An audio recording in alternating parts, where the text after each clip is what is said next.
Get me started. So.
Maybe there's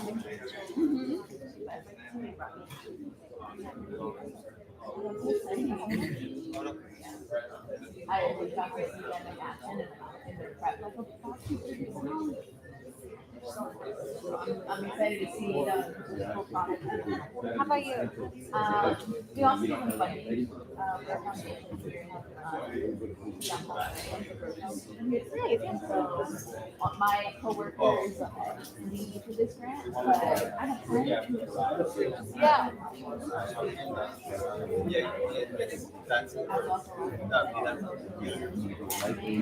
It sounds like it's a remind me already? Melissa. Yeah. And I group over there.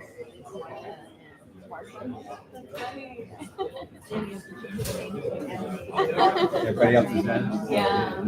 Yeah. How about that? Yeah.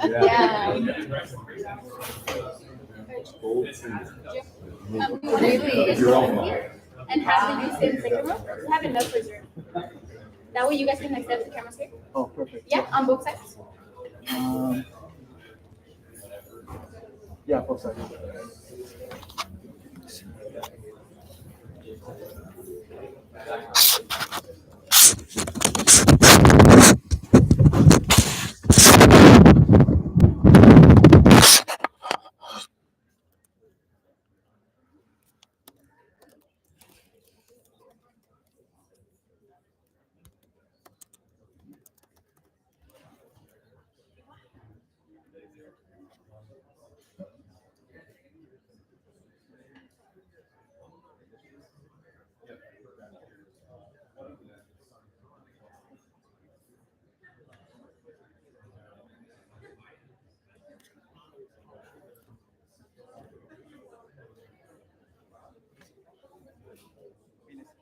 You email it to you or?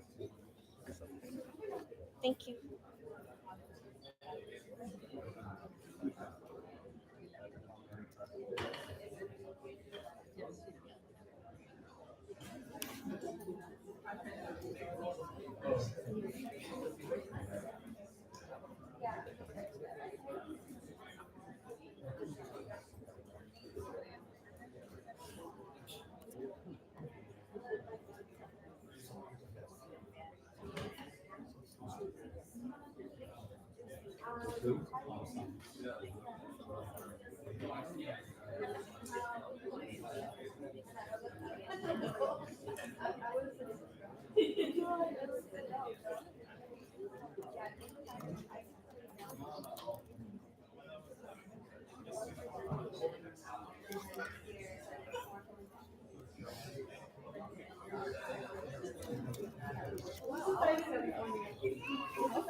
A little more. What's that?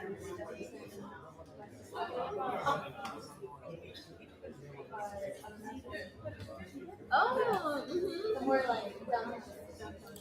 Yeah. That's so cool. Look at this small shape. Yeah, connection making. And you can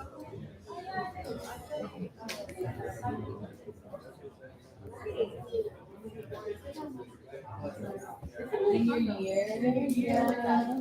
Where did you go for high school? Oh, okay, yeah. I'm like trying to figure out. I feel like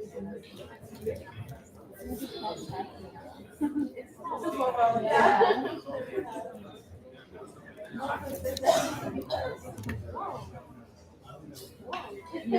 Yeah. It's just like it's really cross pathing. So I really have to. Where did you go? I know to be honest. Or when she was yeah. Yes. Because you were kind of a little more that. Yes.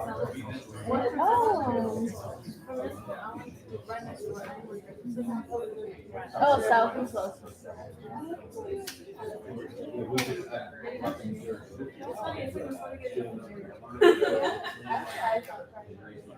I was just walking this way. I was just for both actually. Yeah.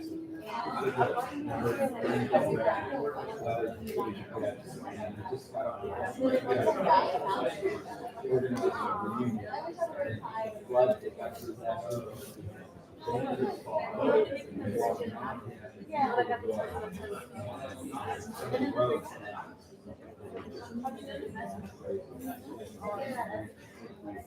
you did what? I'm out. So everything was okay. Like you're looking at the back. No, I just was not really interested because I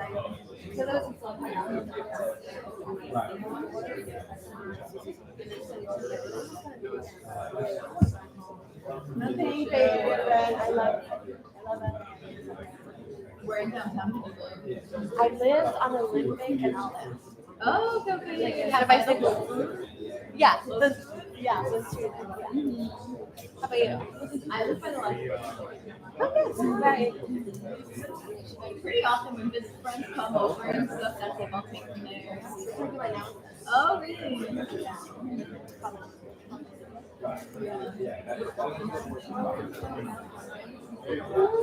Yeah, I was looking at that. It's been a little long. I bought it for my birthday. Really?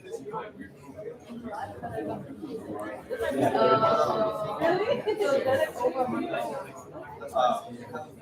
Yeah, let's stop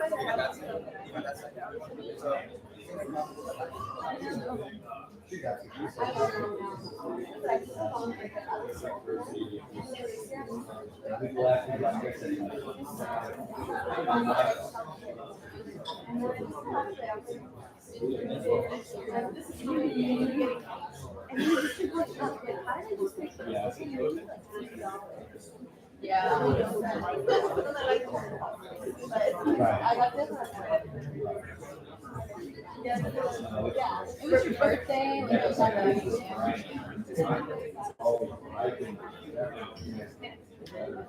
and I was like, I'll try to be as good as I stress myself out. Yeah. You guys, are you guys yeah, right. It's kind of Good morning, everyone.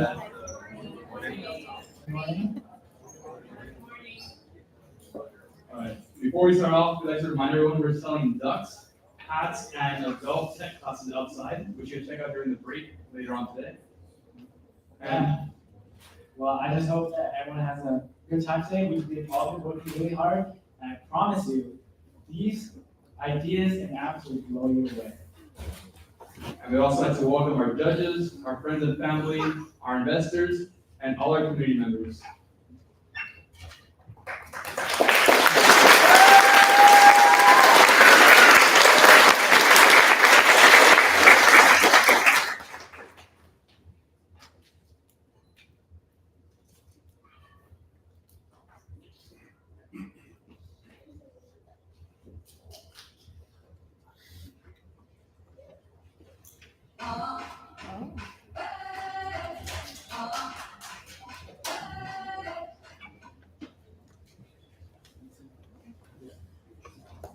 Oh, now we'd like to welcome Oscar to give a quick speech about SCLA.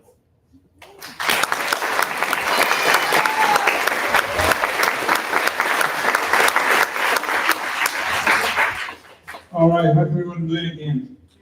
Thank you for being here. Thank you for being here. I know it's a day that USC has everything blocked in, but you guys made it. We're excited about that. We're excited to be here. Let's go ahead and get the kids going. Let's get started with the boys. So we're gonna get the boys in here. When they come in here, I need you all to get excited for them, to clap. You're gonna hear the music. They've been working for 10 weeks really hard, so I need you guys to get really excited for them. Some of the boys have stayed up till 11 p.m., 1 a.m., 2 a.m., just coding away, right? A lot of parents have told me, I've never seen my kid work this hard. Yes. I mean, that's right. I mean, you hear a lot of yeses. Right?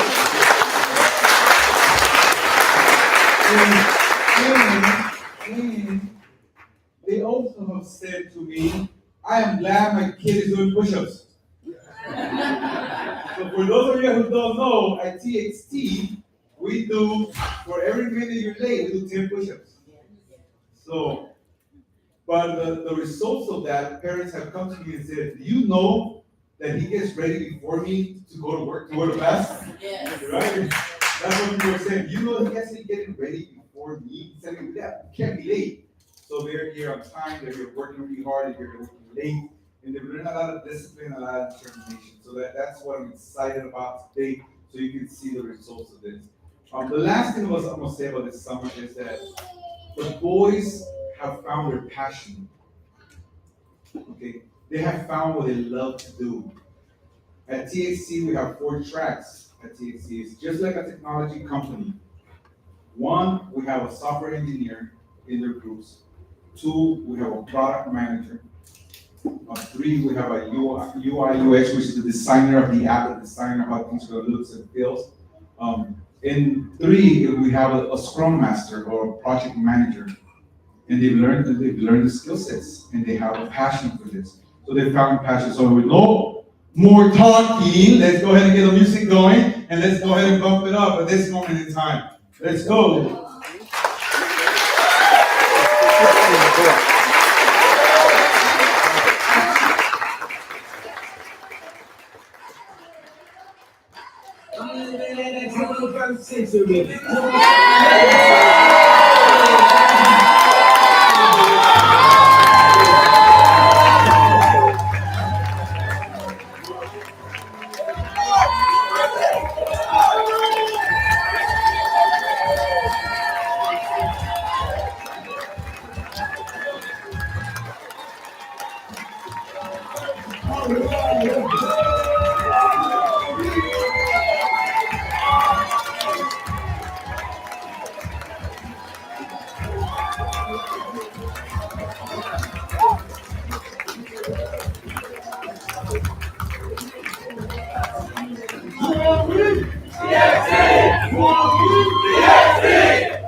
All right, let's go ahead and take a seat. We're going to get started.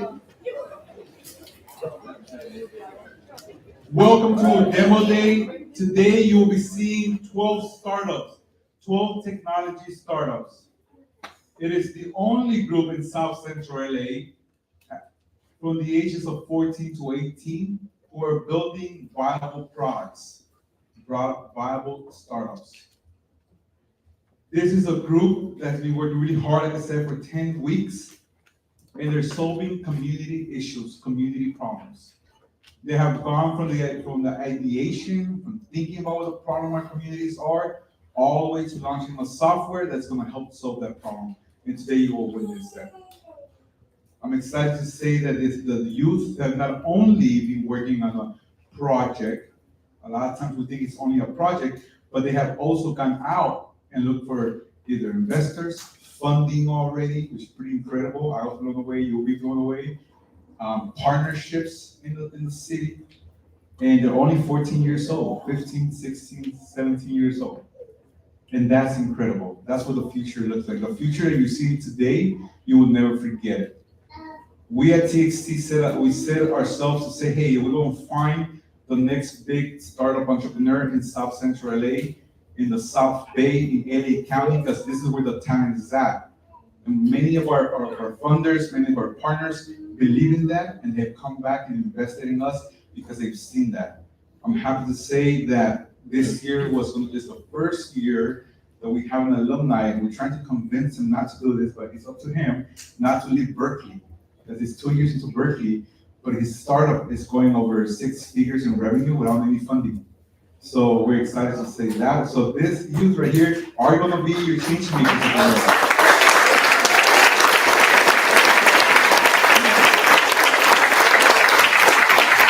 So how do we do it? People ask us, Oscar, what's the formula? How did this get done? What happens? What's so special that you were able to get the youth who go from, I don't know if I can do this, I don't know if I like school, I don't know that I want to go to college, right? I don't know if I have the potential, to actually saying, I can be a CEO, I can be a VP, and I can do my own startup, my own company. I can launch my own company. How do you do that? This is the formula. I'm giving you the secret today. TXT, Teens Exploring Technology, at the bottom of the core of TXT is leadership development and youth development. It is not just a STEM program, it's not coding. Coding is the side effect. Coding is the tool that we use to understand that our youth have development, have character, have discipline, have characteristics that tells us I will be successful, right? So the leadership development, the personal development that we do at TXT that gets us to the next level. We have seen our youth go from a 2.3 GPA all the way to a 3.5 GPA within 6 months to a year. And that's because they find their passion, they find what they love to do and what they want to do. We have seen that happen a lot. So first and foremost, at the beginning of it is the leadership part. It's the leadership part. We go to camp. So for 1 week, we're at camp, understanding how we communicate with each other, talking to each other, solving puzzles, solving problems that we have, talking to each other, understanding an essential question that we ask them, which is, who are you? Who are you? Understanding themselves and their story in order for them to be powerful. So that's the leadership development that we do at the beginning. The second part is technology. Again, that's the tool. So the technology will change. I tell everybody who's in tech or in the STEM world, the technology is not static. It's not going to stay the same today as it is tomorrow. So that's only a way of us showing them you can learn anything you want to learn. At TXT, we take pride in learning by hand, learning by doing, and doing projects that are real life projects.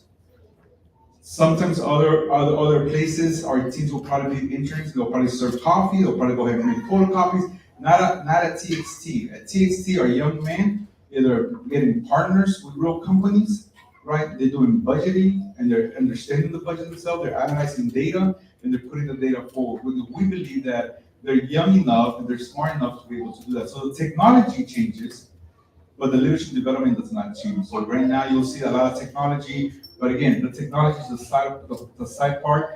And then we have experiential learning. What is experiential learning? What does that mean?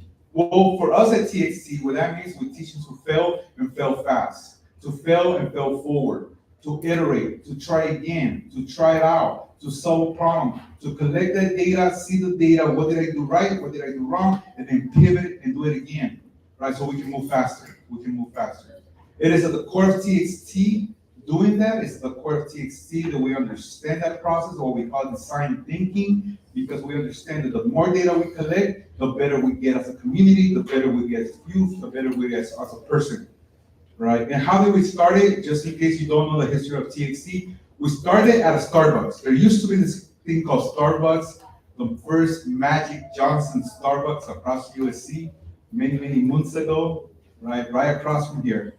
We started in that Starbucks with 10 kids getting Wi-Fi from Starbucks because we didn't have a place to go, and borrowing computers from my friends, and parents would line up at the Starbucks, and people would think they were going to buy coffee, but they were really turning in applications. And it's a community effort. Parents believe in what we're doing. They believe where their kids were going to go. And it happened. We are successful beyond the imagination that we had at first. We went from the Starbucks to President Obama inviting us to the White House, right?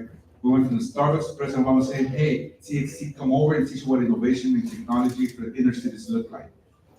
Now we have alumni who are at IBM, we have alumni who are at Microsoft, Tesla, SpaceX, Snap. So we have alumni all in all these companies at this point on, and they're giving back. So we are happy to say that that's what TXT was. It's this formula that's what helps TXT in the development, the leadership, the technology. But really at its core is we're going to solve a community problem, and they're going to change the world. Just like somebody did it for me, they're going to do it for somebody else, and it'll cycle, and it's going to continue the ecosystem of TXT and startups. So that's what TXT is. So thank you very much. And now from here, I will change to our co-host, and go ahead and send the video statement.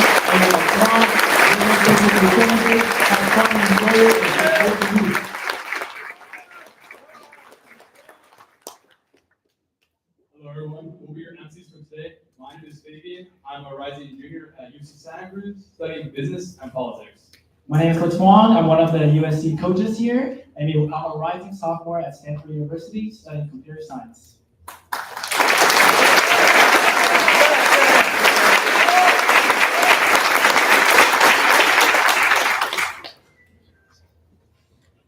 So, allow me to walk you through today's schedule.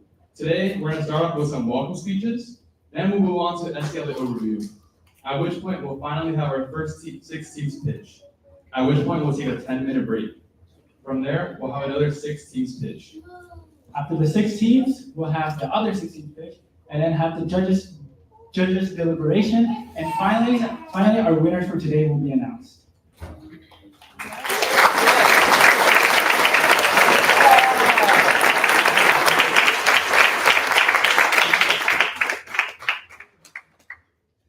First, we'd like to introduce our distinguished judges here. First, we have Marcelo Rodriguez. Marcelo, can you stand up for us? Oh, man.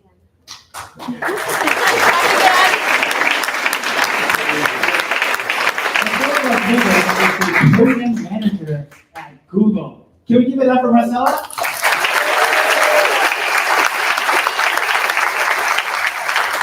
Next up, we have Melissa Sanchizo. Give it up for Melissa. This is the Senior Program Assistant at the Broad Foundation. Can we give it up for Melissa one more time?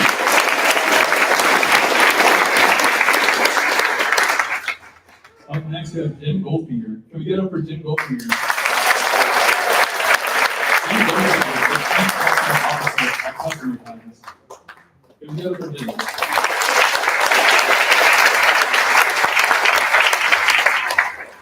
Up next, we have Marco Gonzalez. Can we get up for Marco?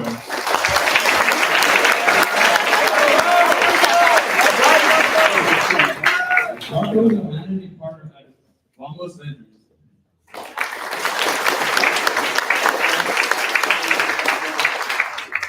And finishing off the judges, we have Martha Salcedo.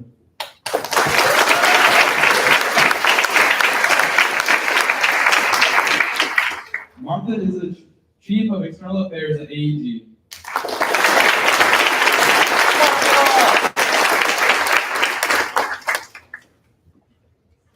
So, let's finally properly introduce our teams for today. Up first, we have Arvis.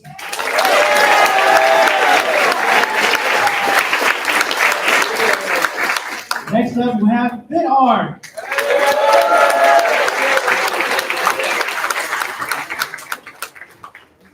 Then we have Explore.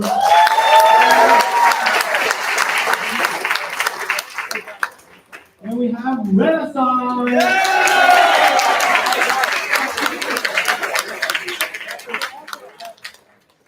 Next is Occupy.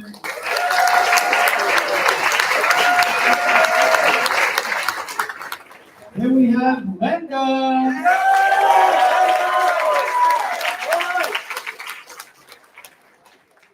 Then it's Safeline.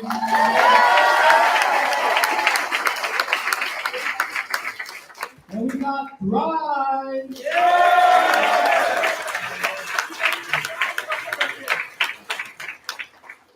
Then it's Yuda.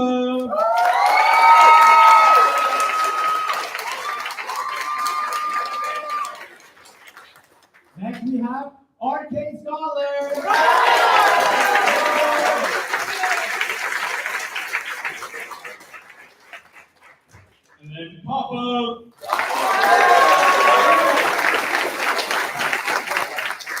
last but not least, we have Goal Finder.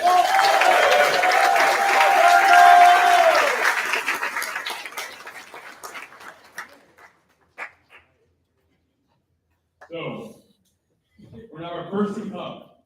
Get ready to sprout from your seats and leave your worries behind, because our first team up is Harvest.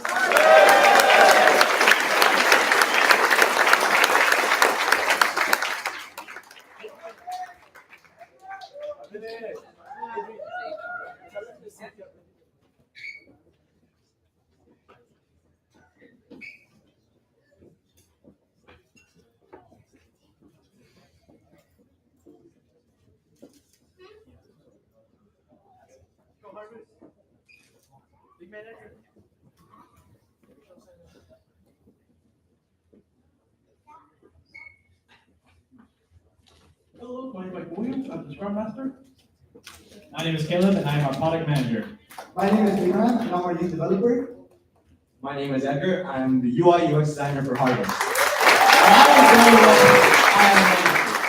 This lemon tree gave my family hundreds of lemons every year, and unfortunately, I had to watch as many of them would fall to the ground and rot. And coming from a family that hated watching anything go to waste, it hurt us. And finding out I wasn't alone in this after surveying home growers and finding out that over 47% of all produce grown goes to waste helped us develop our problem statement.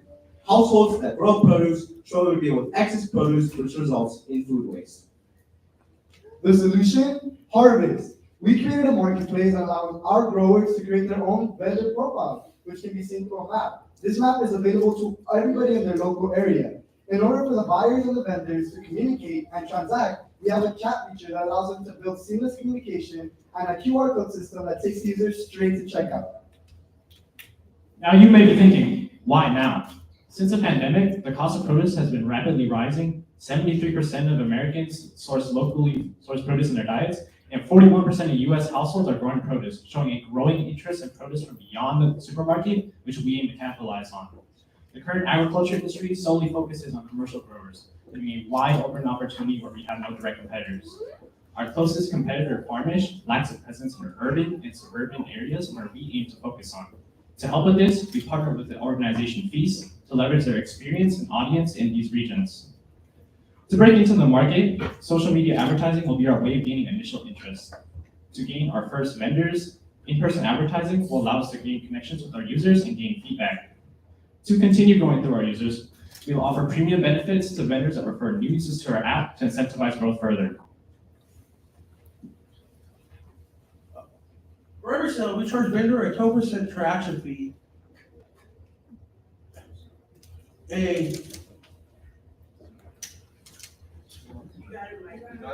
Michael, come on.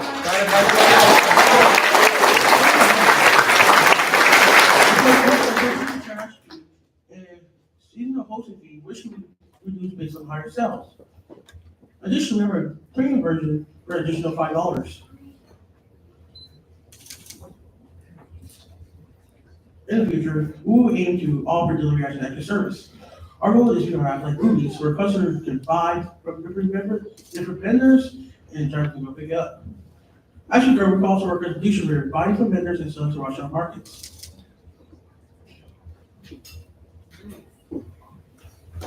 In the beginning, our team struggled tremendously. We had to deal with the implementation of a new team, but we overcame that challenge. We are Harvest. Reap what you sow!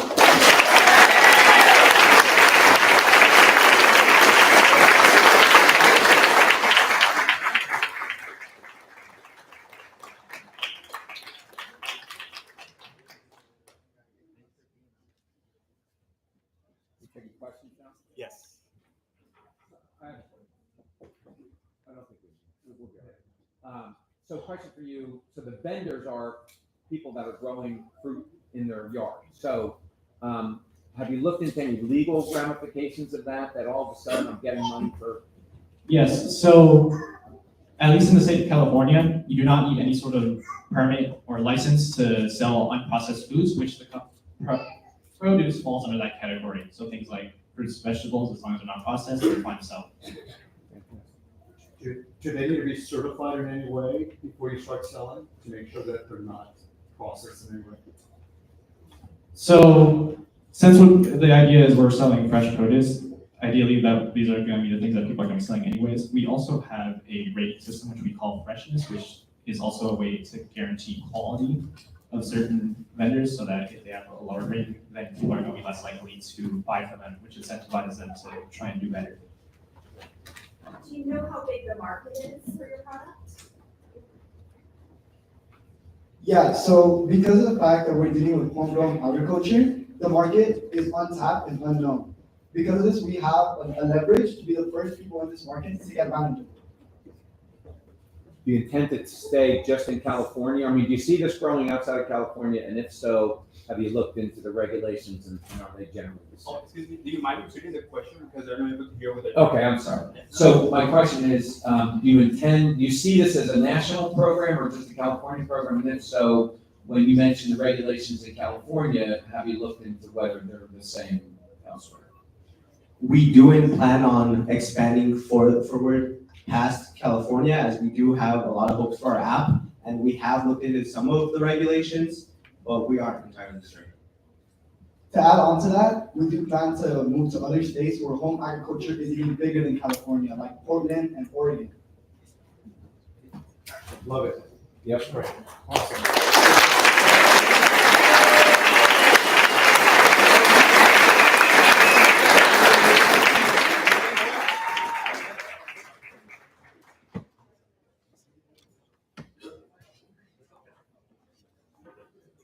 All right, thank you, Harvest. Just some quick reminders. We're gonna ask that you save all thoughts at the end of each presentation. And for how the presentations are gonna work, each team will have 3 minutes to present, at which point they'll have 2 minutes. The teams will be cut off exactly as these timers end, and then we'll move on to the next portion. Thank you. All right, for our next teams, let's embark on our journey with FitArc.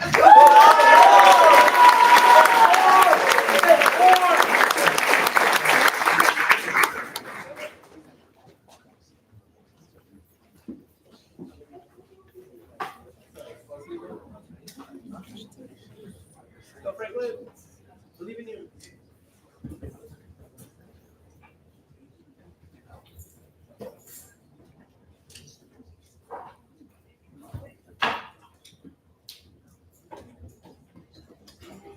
Good morning. My name is Toby Ayanda, and I'm the project manager in Scrum.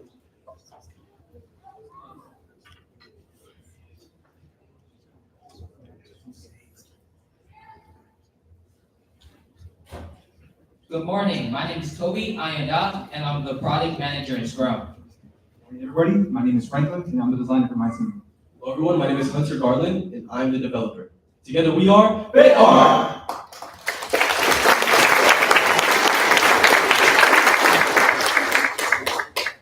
Growing up as an athlete, it was very hard for me to maintain my food habits as well as consistently working out.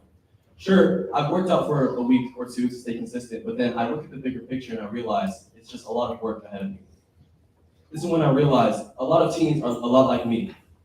In reality, 80% of teens do not work out, and of this 80%, 61% lack the motivation to continue.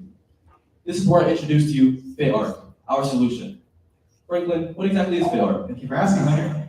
FitArc is an engaging fitness app that will motivate teens by enhancing our user experience through first completing a survey in which the user will be asked questions about their goals, height, and weight. After this, they will be taken to a community posting page in which the user will be able to interact with food-based and fitness communities, while also being able to post about their own experiences. After that, we have the macro tracker in which the user will be able to track about their own goals by being able to log about their own foods with our own built-in barcode scanner.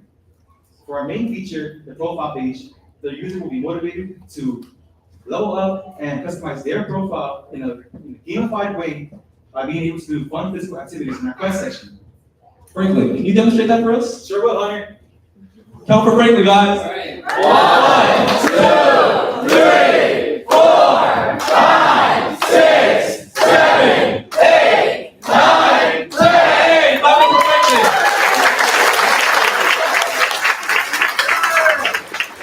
So as you can see, once we press complete workout, it gives us 50 XP, and you see that we've leveled up to level 2, but you're still a noob, so you gotta keep grinding. As you can see from our demo, BitArt it's very different from our competitors. Our competitors, we focus on fitness and motivating teams and to live a healthy lifestyle and build credibility.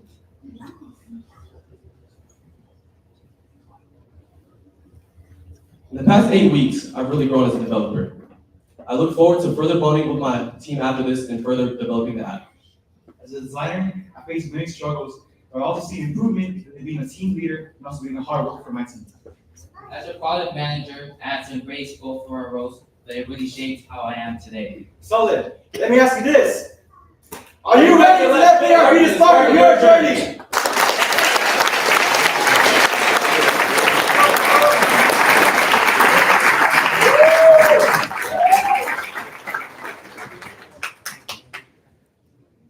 Can you guys tell me where you think the profit is going to be coming from?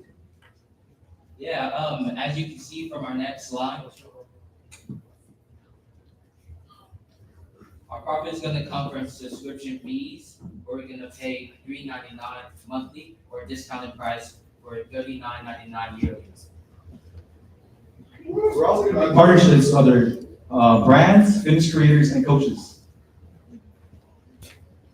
So how are people going to learn about this product? Like the teens, how's the average going on? So we're taking a step further by making a TikTok account and Instagram account, which you see has already raised some following, to bring awareness to our app to young teens and adults.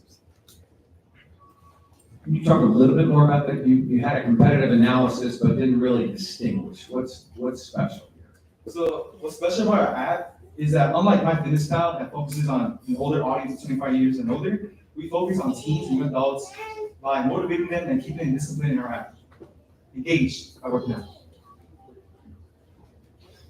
Great. I love it. Who did the technology, the development, the software stuff? That's it. Great. It looks awesome. When is it available? Just as soon as we can. After this, we plan on developing the app even further and also enhancing the user's experience with more features as well.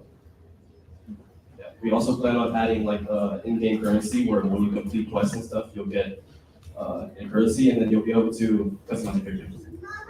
So I can totally see like local, health organizations, running groups, Boy Scouts, teams, sports teams at local schools using something like this. Are you gonna do that? Thank you.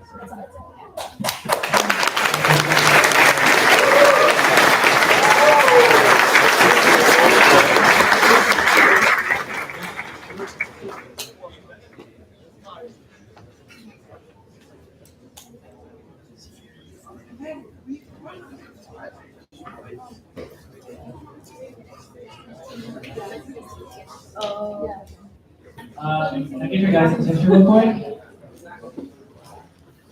I just want to give a reminder that we should keep the applauses at the very end, even though we love the teams and everything, right? But this is just because they have only 3 minutes, and we want them to say like all of their lines and make sure they get what they need to say to you guys. So, thank you. All right, everybody, next team up. Allow me to clear the floor for Explore.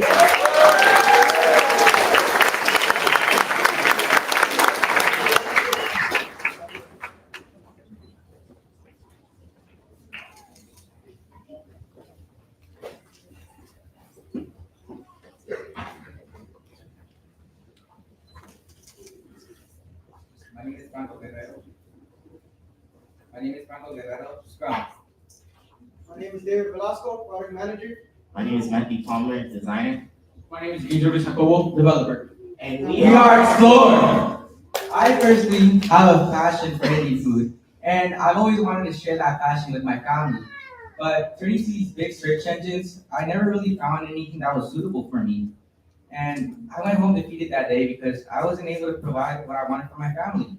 And this ultimately where we discovered our problem. People who want to explore aren't aware of new experiences. To validate that statement, we conducted a survey and found that 60% of people struggle finding new experiences. So how do we help? Well, our App Explorer has 4 key elements. Firstly, a categories page. The categories page allows users to flesh out their interests on locations they would want to visit. Secondly, bookmarks. Let's say I really like a place and want to bookmark it to save it for later. Or you bookmark it, and bookmarks are found in your profile. Third, user contribution page. User contribution page allows users to submit a location so our app can have fresh content circling around. Fourth, pin promotion. This allows businesses to get more traction and more business. Our main competitor is Yelp, but for a small business, using Yelp can be really challenging due to the cost of $500 to $1,000 per month to be promoted. Considering that a small business makes around $7,000 to $10,000, these expenses can significantly impact their budget. So how are we better, Franco? That's a great question, David. The way that we can help these small businesses is with our pin and regular promotion. The way pin promotion works is businesses can stay at the top of their designated category. There's a cycle time of every day. We change the businesses that are on the pin categories to combat the competitive ad market. The way regular promotion works is businesses that are promoted will appear more often than other listings. But how do we know this will work? We know this will work because we already talked to 2 small businesses already. And we pitched our revenue plan, they said that this is something a small business will want to use in the future. As for GoBiz and La Ploma, we already have a meeting set up to discuss on a future partnership. During the 8 weeks as a team, we went through a significant amount of struggles. We struggled with our communication and expressing our ideas cohesively. When we finally understood the issue, we locked in as a team and worked together. Thank you, and explore your heart's content.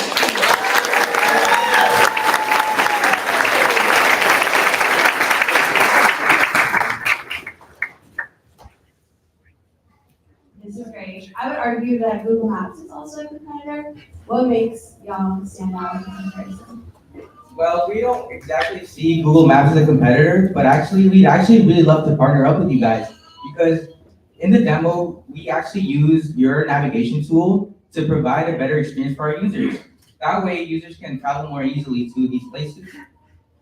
But the way that we stand out is we have a more tailored, our app is more tailored to our users. That way, it's a lot easier for us to find new experiences. Not only that, but we focus on the smaller businesses.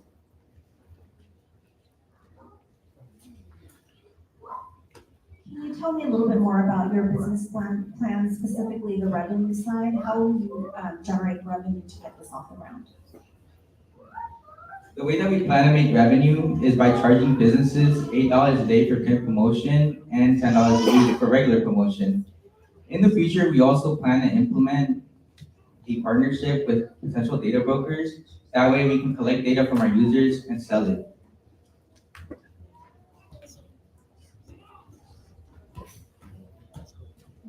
This is more a comment than a question. I'm really glad that you guys said that you talk to customers. And for you and for all teams here, it's incredibly important to talk to customers and show them what you have in mind, have them tell you what they like and don't like, and build for your customers. I think you've talked to 2 or 3, maybe 4. You've got to talk to literally 100 of customers to really understand. So it's a good start to do that. I really love the presentation. Thanks, guys.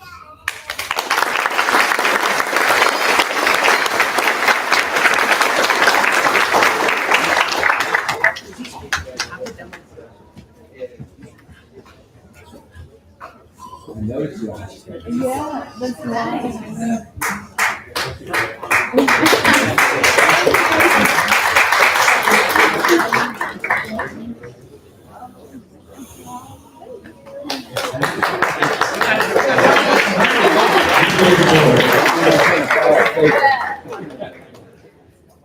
For our next team, they'll leave you with no response. It's Renaissance.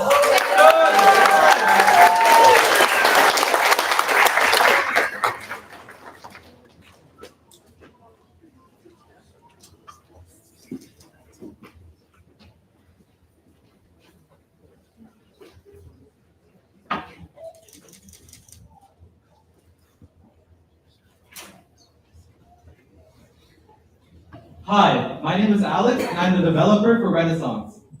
Hi, my name is Diego. I'm the UI UX designer. My name is Lucio, and I'm the product manager. Hi, my name is Miguel. I'm the scrum leader, and we are Renaissance. Our story begins into the school year, when one day my friend had shown me a program that our school paid for. When I first opened up the program, I was overwhelmed, confused, and just in shock by the amount of tools and instruments and options that there were. I didn't know where to start.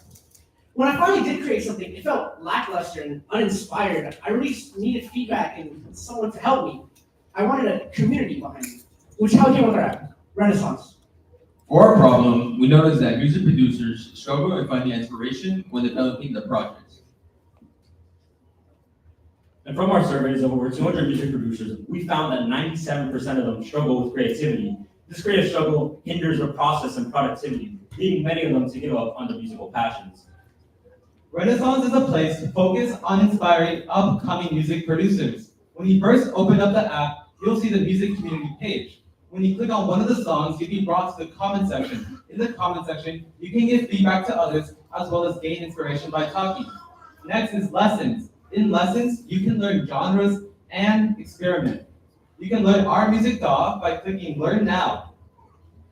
You'll see a short description, and when you click Try Out, you'll be brought to the music DAW, where you can drag music blocks into the tracks and play. For our main competitor is BandLab, an app that mainly focuses on music production. What sets us apart from our main competitor is our hybrid learning approach, where we compare on our guided learning on how to use our digital audio workshop to a self-directed exploration in our music playground. And for our revenue streams, we offer a premium subscription of $4.99 a month for Red Gold. Red Gold offers more access to instruments, customization, and professional tools, along with a more advanced DAW to offer a better experience for professional music producers. Our future plans consist of Rent Points. Points in in-app currency where we can show your appreciation to others by giving them Rent Points. Our other future plan is a more advanced DAW. This advanced DAW will be able to target more advanced music producers to come to our app. Throughout the 8 weeks, our team struggled a lot. We weren't always on the same page with the amount of plans that we wanted to do and implement. But luckily, we were able to communicate and grow closer as a team to be able to achieve our goals and finish our app. Renaissance, embrace the musical fever!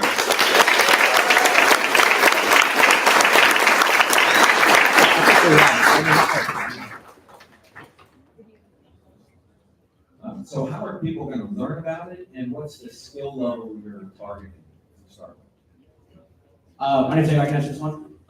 The way people are going to learn about it is preferably we're going to start up social medias to push this out there and make more ads. And the skill level for this is bare beginner. With our learning page, anyone can really enter and learn about how to create music and what tools they can use to create music. I just had a quick question on the sourcing of the content and the curriculum for the learning section of the app. Like, where's that coming from? Like the teaching or learning how to play the instrument, or like where is that content coming from in your opinion? That content specifically is coming from a variety of different sources that we are cross-checking with each other just to make sure it's all factual and correct. I think it's really interesting. I like the idea of crowdsourcing music and the ability to allow folks to react, give ideas, give input. If I understood it correctly, that's a really interesting idea. Also, the idea of connecting to content creators. I think there's a lot of stuff going on in the new world of social media and content creation, and music that needs to go along with it. I think that's probably an area that I would be exploring. Have you guys thought about any of that, or is that something to come?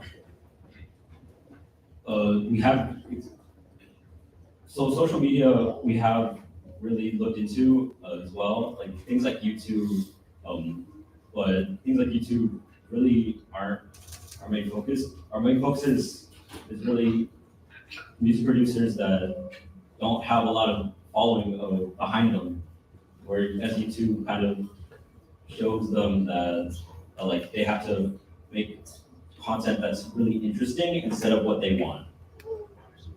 That's great too. So being focused on what you believe the problem to be and staying focused on that. That's super important. So that's good that you're doing that.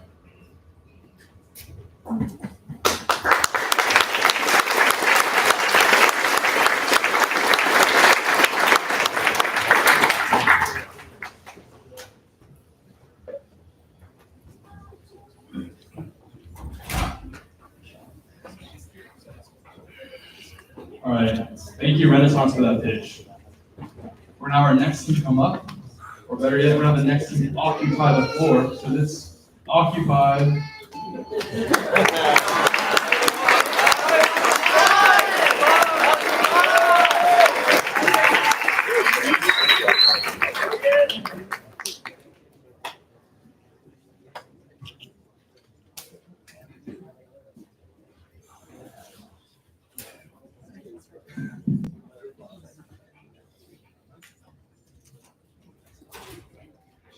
My name is Dylan Mejiva, and I'm the Scrum Master. My name is Luis Rodas, and I am the developer. My name is Johan Juarez, I'm the UX UI designer. My name is Dina Fernandez, and I'm the product manager. As our time in high school starts to come to an end, we've been thinking about what we're gonna do in the future. See, we have big dreams, but we realize that we don't know how to gain the skills necessary to pursue the careers we're interested in. When we talked to students, we found out majority of them felt the same way. It's like we all have these goals, but we're not sure on just how to achieve them. In other words, high school students don't know how to gain career skills.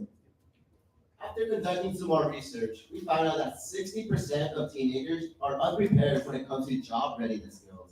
On top of that, we have another 57% that lack soft skills, such as creating a resume or being prepared for interviews. And so our solution will be our app Occupy. We'll get started with the welcome page on to start building our users on how to build a resume using our walkthrough and AI. After setting your preferences, we'll guide you to the home screen, which will display career options, internships, and apprenticeships. After clicking on one, it will display a description and their following contact information for those programs and internships. We also have a mock interview feature on which our users will schedule mock interviews to help them develop their career skills and soft skills. As for our revenue, we plan on charging businesses $30 monthly to promote themselves on our app. And for our users, we plan on charging them $5 to use our app. And so what makes us different from these competitors? While these competitors' main focus is for their users to get a job, our main focus is for our users to learn career skills while applying to internships. For our partnerships, we plan on partnering with Job Corp, the YMCA, and potentially in the future, local businesses and banks, so we can provide more internships and more jobs to our users that help them create more career skills. Throughout the summer, we faced many challenges, and our biggest one was working as a team, because we're all used to working independently, and we also lack communication with each other. We eventually fixed this during an online meetup we had, and we all decided to just focus on our app, to keep communicating with each other, and to keep each other accountable. So, let's all dream big, scale up with Occupy!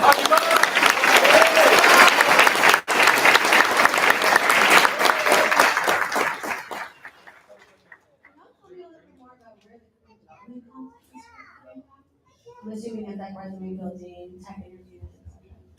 I'm sorry, may you please repeat that? Yeah, where is the career development content coming from? So I'm assuming it's gonna be resume building, tech interview, workshops, things like that. Where is that content coming from? Those career skills are coming from the career, our job board feature. We're gonna provide them, through our partnerships, we're gonna provide them with internships and jobs. And through that, they'll gain the career skills necessary for those fields. So I was really interested in a really cool idea that individuals like youth can join the app. What are your thoughts on maybe partnering with school districts? Because like LAUSD is huge, right? Like charging them a big sum to get it exposed to everyone in that school. Like, have you thought about that as a potential? Yes, we have thought about that. We haven't contacted any districts yet, but sooner or later, we'll probably partner with them. Instead of charging our users $5, we'll probably charge the entire district to make our app free for all their students. Mm-hmm. Can you tell me a little bit about who your competitors are and what will differentiate you from them? Our competitors' main focus is like One competitor that I haven't mentioned is Google. Well, Google main focus, it kind of does help, but it overwhelms you with so much information that it doesn't really help our users understand. So our main focus is to make it really simple, like cookie cutter basic, for our users to understand and encourage them to motivate and go out there. Guys, I think this is awesome. It's a big need, and you guys are doing a great job. Have you thought about, I didn't see it, maybe I missed it, some social network of sharing, learnings between the students, right? This is a great company, or I learned this was a great course, and things like that to just help up everybody's game. And if not, I would think about it. We were thinking about the school districts informing your students about our app, but that's about it, nothing else. Yeah, I'm thinking more of a feedback mechanism for people that are using it to share where they've learned. This was a great course. This is a great, teacher or whatever, good company to go work for, whatever. We haven't thought about that. Thank you.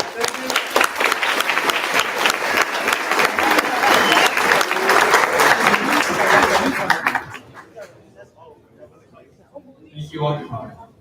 For the next team, I'm actually gonna need the help from all of you guys, because I'm gonna need you to help me lend a hand to Linda.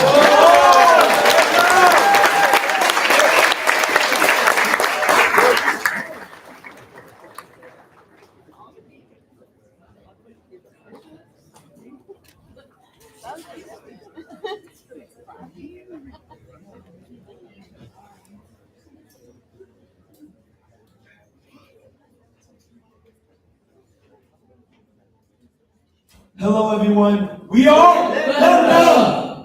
My name is Desmond Alessina, and I'm the product manager. My name is Christopher Daniel, and I'm the UI/UX designer. My name is Jaden Montalvo, and I'm the developer. My name is Brian Manoes, and I'm the Scrum. I'm also a rising senior, and I recently came to the realization that I would have to complete community service hours in order to graduate. But here's the thing, I haven't completed any. I'm cooked. I don't even know what I'm going to do. This exact problem has led my group and I to our problem statement, which is that High school students from Los Angeles struggle to complete required community service hours during the year due to a lack of exposure to local opportunities. we know this problem exists from surveying over 800 students and finding that 71% of them struggle to locate community service opportunities in their area. Alongside this, we have contacted over 100 schools in the LAUSD district and found that 87% of them require community service hours in order to graduate. Here are some of the struggles students have mentioned to us about what's stopping them from completing community service. To combat this problem, my team has created Lenda, which helps bridge the gap between high school students and community service organizations. We have implemented 3 key features that help the user glide through our app. Our main feature is an easy-to-use map, which helps the students view opportunities around them. If you're looking for a specific opportunity, you can make use of a search bar and a filter. With those 2 in mind, students can even see how many hours they gave from our organizations as a reward for their service. We have made the app with an emphasis of simplicity for a younger demographic. We also focus on the minimal amount of buttons styled with a cool color palette for high contrast. In order to achieve our vision, organizations will be a key asset. We've reached out to multiple counselors in the LA district who have expressed interest in using our app. Logically speaking, we will partner with high schools to find vetted organizations to put in our app. For revenue streams, we will charge a monthly service fee that will allow for 3 listings per month. We also offer a subscription service that increases the amount of listings and comes with additional features. Above are 3 main competitors. Our main draw compared to them is that we package a multitude of features in an easy-to-navigate app targeted towards high school students. We also package great deals at affordable prices for organizations based on need. We hope you enjoyed our brief introduction of Lenda. Everyone, are you ready to lend a hand?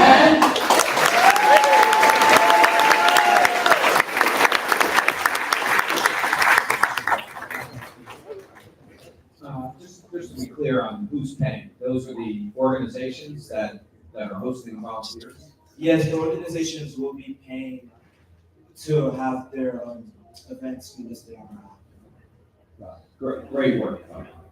Love the focus on who you're targeting. I love the research you did to TIGA. Really good job. Thank you. Yeah, I love that. I love that y'all did your research. I think it's also a really unique experience. When you use volunteer match, it's really hard to use, and I've been on both sides. Tell me a little bit more about, so if I'm understanding correctly, the organizations are paying and we're targeting high school students. Are you looking to expand beyond high school students? Because I think I'd love to use it. We have thought about expanding to more audiences, but right now at the current stage of our app, we think it's best for us to target high school students, but that doesn't mean that in the future we won't have targeting towards a wider audience. Great. I love that you guys have talked to 800 or over 800 students. One of the things that we always talk to entrepreneurs about is having you talk to the customer. How many of you talk to them? So I'm going to keep hitting that throughout the day. The second thing we always ask is, what is your unique insight to this particular customer? So it would be really great to hear something like, yeah, we have competitors, but we focus on this very specific group called high school students. And they have this very unique need that we know about that our competitors don't know about. And here's what it is. Here's why we're going to win in this area. Is there something like that you've come across so far that you would say this is our unique inside about high school students and why they would really love this versus competitor? We've done the research into that, and we found out that high school students find it extremely difficult to locate these opportunities because talking to your counselor is a tedious process and it can be confusing sometimes. We've made it easy for them to track what they're doing on our app and also find these organizations really quickly, and it's very fast. Maybe I saw that where you can see who your friends have signed up with to get, is that when we saw the list of names? Who Yes. signed up for what? That's good. Thank you.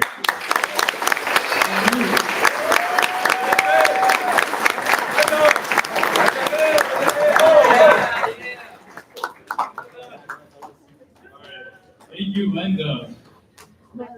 Okay, remind before we go on break, I'm going to remind parents to please not walk in and out during presentation as it does distract the youth. But other than that, thank you to the first 6 teams who presented, and now we'll be having a 10-minute break. Also, I would like to know that there's also little toy ducks and merch outside if you're interested. All the money will go to this team, this program.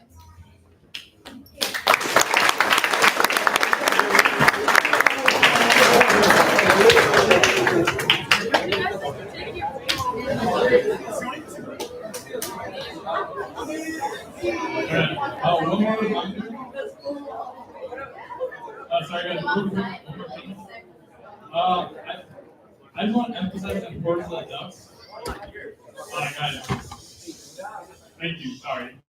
So the reason we're signing the ducks is because throughout the summer, the youth face many challenges. And we asked your children today what we told them when they asked questions. We would ask them to ask the duck. And the reason for that is because the duck is meant to help them solve their own problems by finding the answers to their own questions. So we think everyone can benefit from having a duck, and it also helps that all the money is going back to our kids. So thank you guys.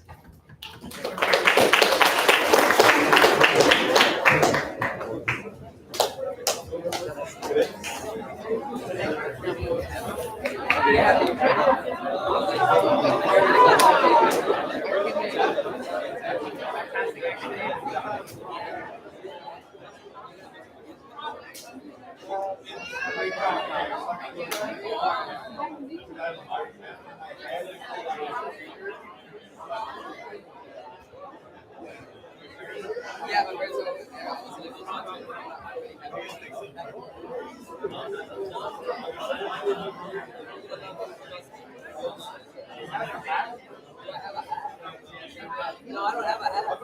Oh, thank you so much.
¿Sabes qué? Ahí me dio.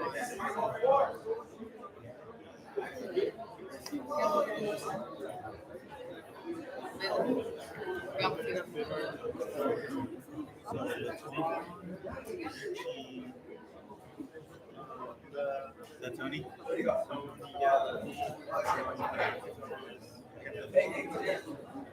Can we adjust this so? Sorry, one more time. Yeah, so what's this?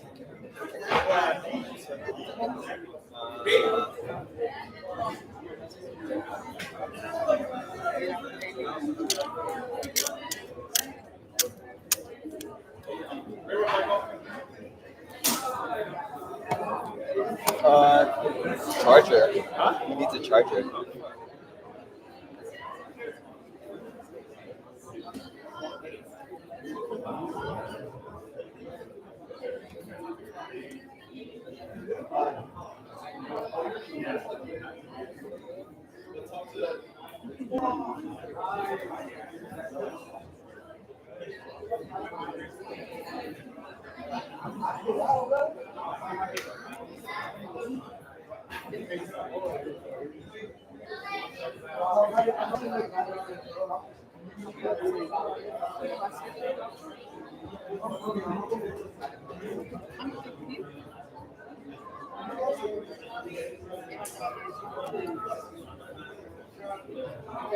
Para la universidad. Para la universidad, I don't think we can adjust it. We ¿Qué pasa? Yo lo sabía, ¿no?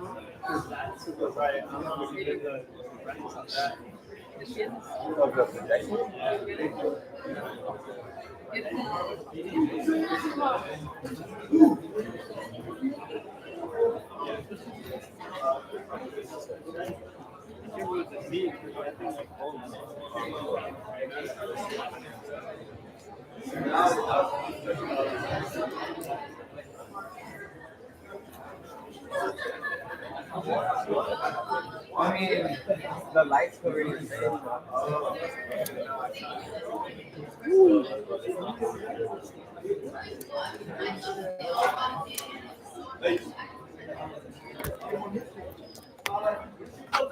Bro, get it, bro. Dude, where's the video that I put? I don't know, bro. Yeah, we can't do that. Good.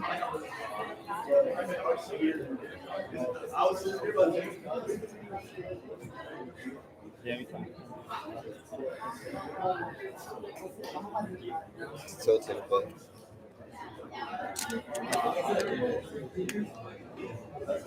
Hey, basically, I was about to get ready to navigate. You know, it's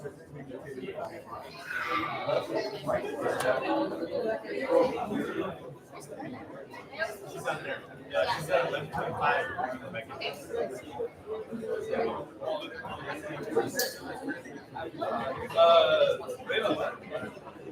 For the time I'm gonna cut, I know it sucks. That's like me very good. Like we're done, but they can't get any extra time. Yeah, it's just that one's makes 23.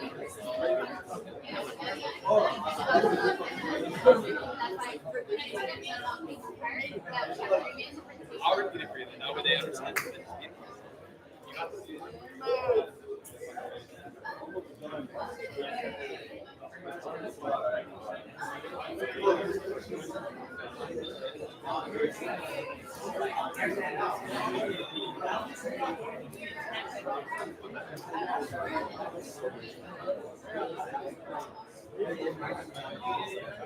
Oh, wait, no.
All right, everybody, please find your seats.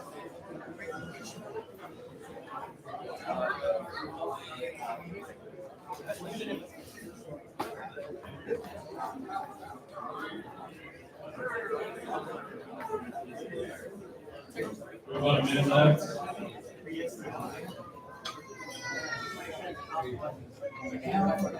All right. As long as it's settled in. Okay. Quick be reminded before we get going again. Just want to remind students you should not be talking during other pitches. And again, we're asking you guys please remain seated during the pitches and wait until after they're over before you decide to head out. And before we keep going, we'd also like to call it back up Oscar and say a few words. Oscar!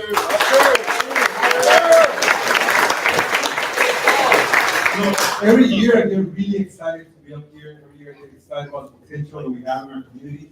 And every year I get really excited about their future, right? And how I tell them all the time, I say, you're creating your future now. This is the future you're creating for yourself. So all the skill that you're doing right now is pretty incredible. It's very amazing. So let's give them a round of applause again.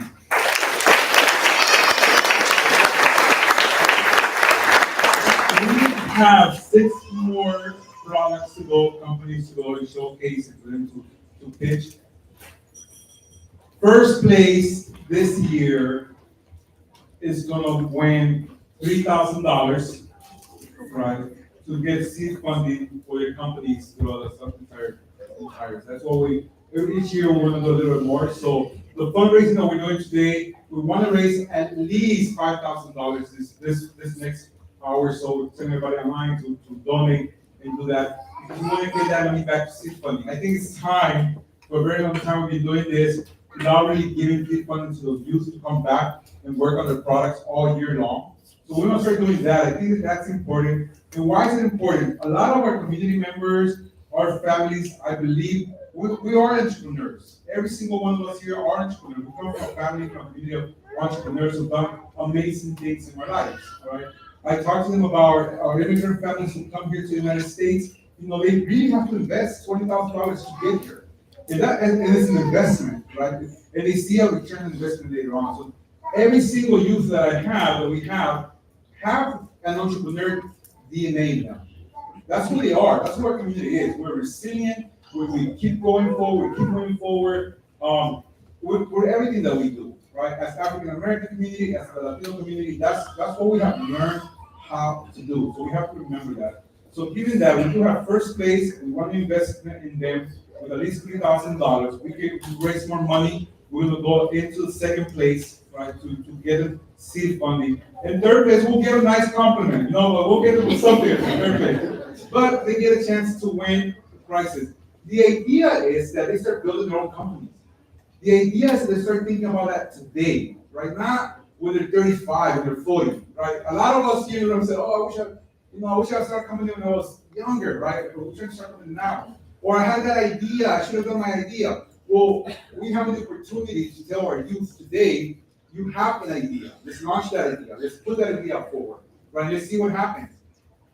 That usually doesn't happen in the Black and brown community. It is happening in other communities. In the white community, Asian community, it's happening. You have kids launching out at 15, 16, 17, 18, 19, 20.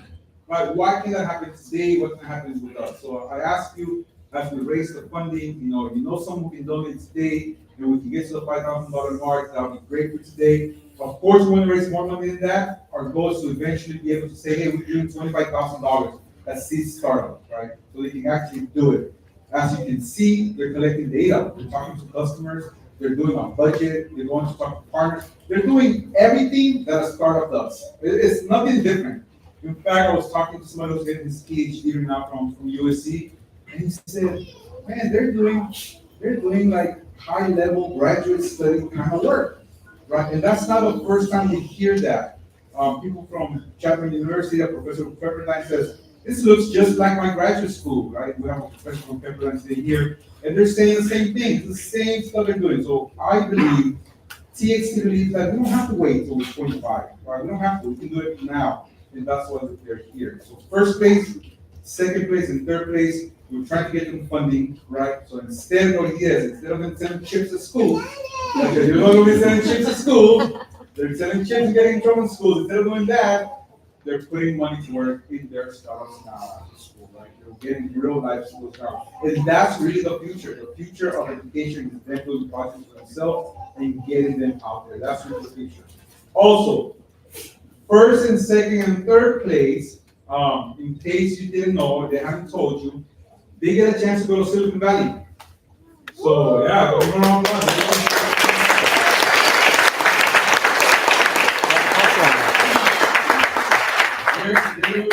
We have Google today, so give it a round of applause for Google.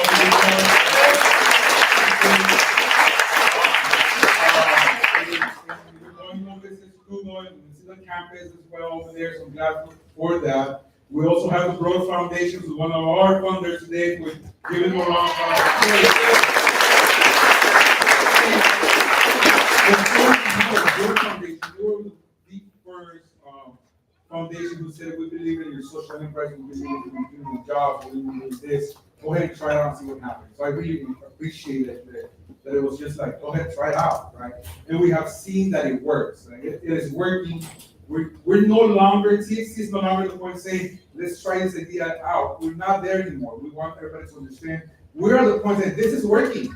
So it's time for all of us to invest in these kids. It's not just me, not just the foundation, but all of us. Because this is working. This is working, right? A lot of them, they're entrepreneurs. Their parents are either selling tacos someplace, pupusas someplace, and they're learning how to count money and sell back and doing budgets. That's what they are. So why not start it earlier with a bigger company now, right? We also have AG. So AG has always been a funder from the beginning we started. So they can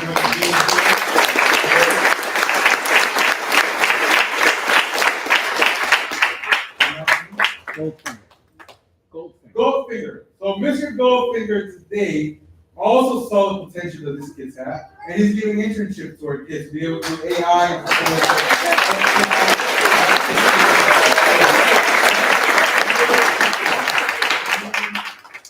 The community has come together to do this. We're here together, and let's continue supporting them.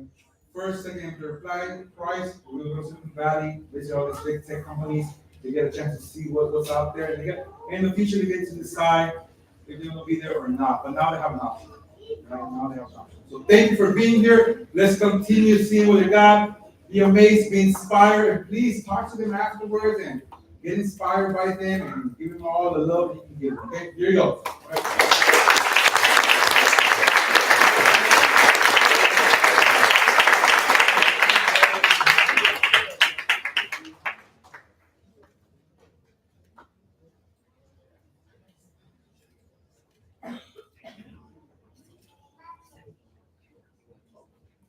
All right, so we're gonna go ahead and have our class speaker come up.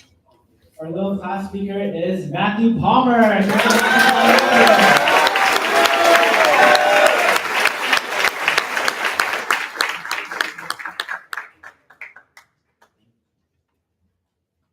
Alright, so my name is Matthew. I want to start off by saying that we made it, y'all. To demo day, it's been a lot of work, from staying up at night, working on our projects, waking up early to get here on time, from the mental, emotional strain. Can we give ourselves a round of applause, please?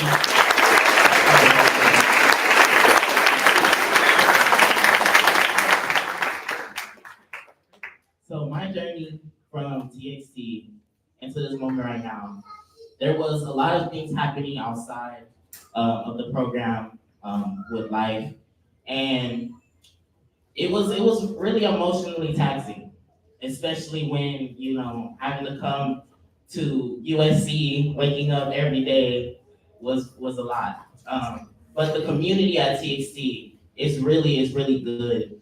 It helped me to just be free, to make friends, make connections, to grow as a human, to grow as a young man.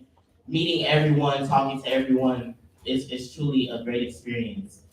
I was someone who wasn't really good at expressing my emotions. If you ask me how I was doing, I'll say, oh, I'm fine. You know, I'll just say I'm good. But it was something in me that was just kept saying, like, you know, you need to tell people how you feel. Sometimes it's okay to say, you know, maybe I don't like this sometimes. And expressing with your team, especially working with your team for 8 weeks, it was very rough experience sometimes, but we pulled through. Just having supportive people around, like the coaches and the staff who were there for me, talking to me, like Anita. I went walks with Anita saying, expressing how I feel sometimes. And it was, something that I can't express enough. The experience was great, and I'm grateful for the opportunity to tell you guys about my experience. Thank you.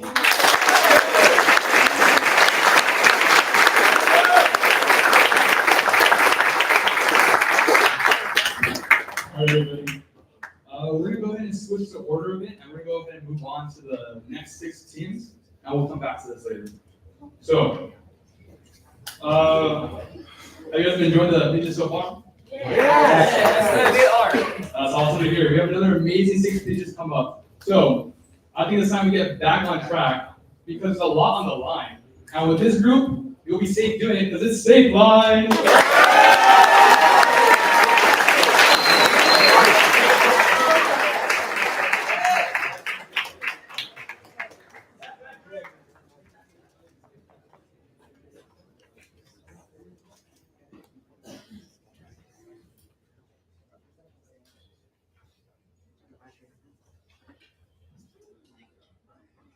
Hello, my name is Isai and I'm a Scrum. Hello, my name is Patrick and I'm the product manager. Hello, my name is Tristan and I'm the designer. Hello, my name is Esteban and I'm the developer. And we are Safe Lines. 2 years ago, something happened to me that I will never forget. One night, after my volleyball practice, I took the train home when a man randomly started yelling at me with a knife in his hand. After this day, I ran in fear of not knowing what could happen next. Looking back at this, we realized that public transportation commuters are not alerted of potential risk of harassment and assault compromising their safety. As a result, we found an increase on violent crimes on trains, buses, and stations in Los Angeles in the past 5 years. Not only that, in our survey, we have 70% of people who said that they have experienced a form of harassment on public transportation. To combat this issue, we created Safe Lines, a report-based app that allows users to view posts from others around them, as well as report any incident that they witness on bus or train. We also have a navigation system that allows users to get to their desired destination via public transportation. Not only that, we also have a filter system that allows users to view posts from certain lines. This is a big issue, but we're not alone in this. Our 3 potential partners are Metro, LUSD, and LAPD. We have already been invited to a board meeting of Metro, connected with LUSD's MTV Public Transportation District, and had meetings with LAPD and plan to have more. Additionally, we established a mentorship with a cybersecurity expert from Amazon's Ring. Our revenue plan begins with crowdfunding. We'll be using websites like GoFundMe, which we have already raised over $450 in just 2 weeks, reflecting our strong community support. Additionally, we plan to use data analytics, where we will be selling our data from our reports to our partners, LAPD and Metro. With a strong revenue foundation, we plan on expanding past LA and making our app multilingual.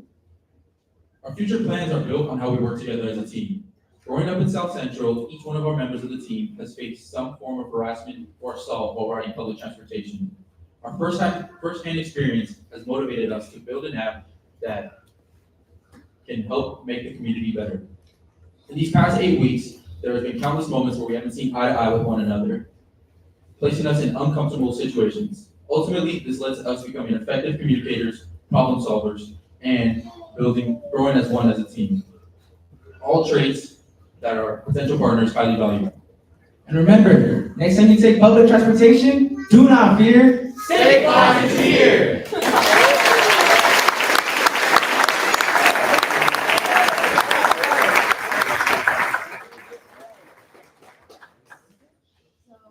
Thank you so much for this. I ride the bus and train everywhere, so you guys are doing work. It's not just the youth, right? Like more and more people are taking the train, so this is really cool to see happening. I had one question. One is like, okay, they're putting in the comments, and that's to like make people aware. Are those comments because of your meetings with like Metro and LAPD?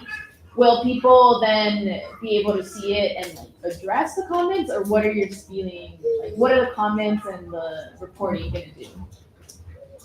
The comments on the reports, it's just to like, I guess, say if I see somebody on the train and I describe what they look like, the other person can reply and be like, oh, I saw them here. So be careful when you go over here because they might be over there. Oh, I see. And then my second question is, there's a lot of sports events coming up in the next year. What are your thoughts on that? Like, you guys got football, like soccer championship, Olympics coming up. What do you feel like expansion or something going on leading up to that?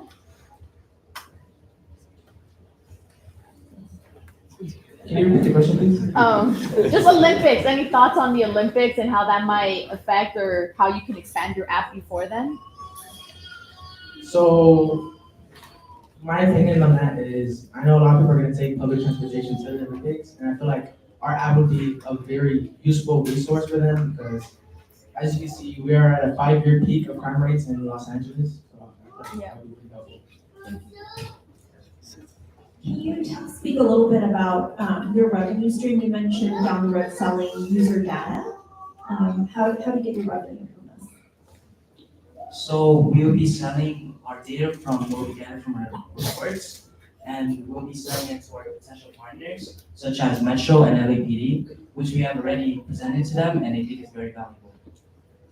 And I would like to add on, data is money.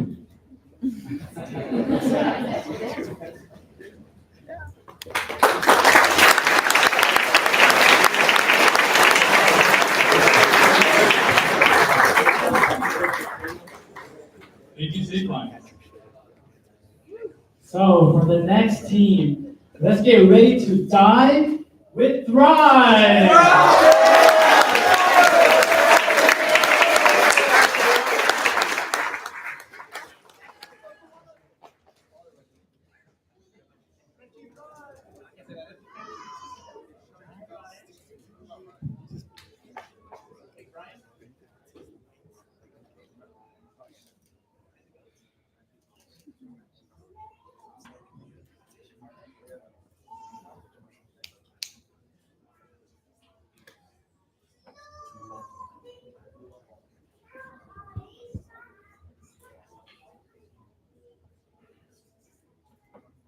THRIVE.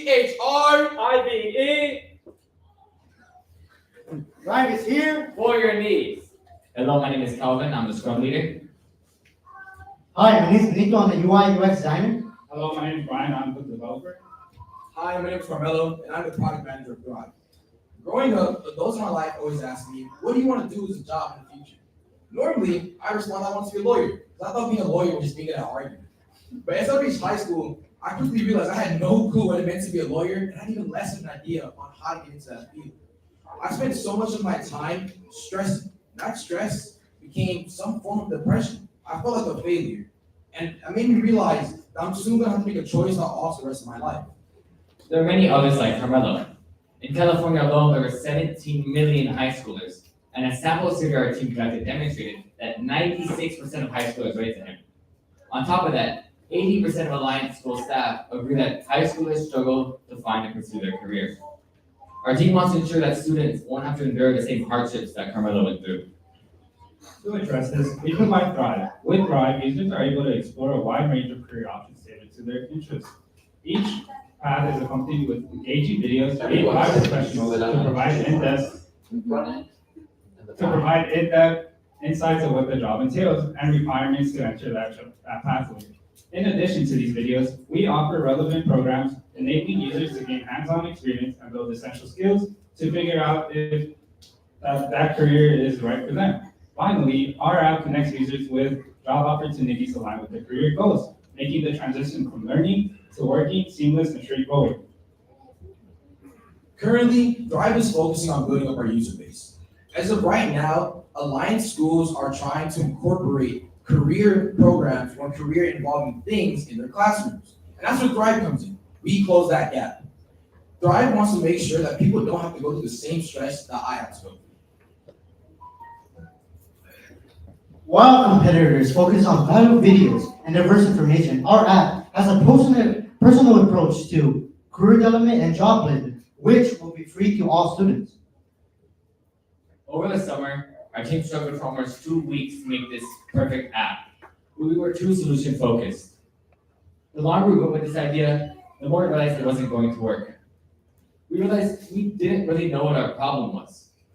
And so we changed our approach and we wanted direct user feedback from teachers, students, and mentors. It's not about making the perfect app for students. It's about making the perfect app with students. So, who's ready to strive with pride?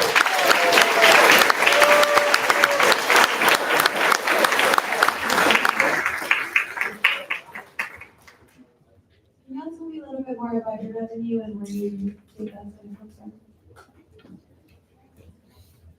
So I've made contact with the dean from my school, and he offered a possible endorsement with our team. He was telling me how our revenue can come from getting a license with the schools, and they would pay per user. Additionally, we would make money from the programs who are on our app with PPR. For every click that a user does on our app, it will link them over to the website. Just follow up on that. Website to what? A business and they pay, or what website would then pay for those clicks? An example of this would be TXT. When a user is looking at a field for STEM or technology, TXT would pop up, and they can click the link that will take them over to the TXT website. And then TXT would pay for that click? TXT, yeah. You mentioned some competitors like Masterclass. How will you differentiate from those competitors in the marketplace? We plan on differentiating ourselves. We have a tailored career pathway where users can go from having self-discovery, finding a career that they want, and then finding programs which will give them experience in that, and then going to find actual jobs so they can actually start working. And our competitors like YouTube can be hard to find videos like that. And with Skillshare and Masterclass, you don't get that full experience through the whole thing.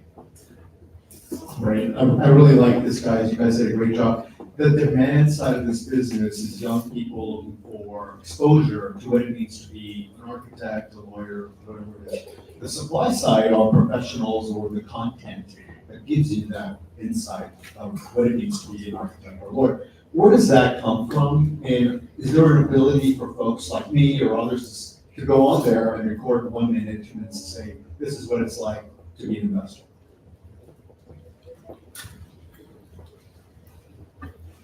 Can you repeat the question? I'm sorry. How are you sourcing the content? Yeah, so we try to reach out to professionals from certain fields, say computer science. We try reaching out from people from TXT, getting them to come to us and help out and making videos. So yeah, guys, that'll be time. Thank you. Great job.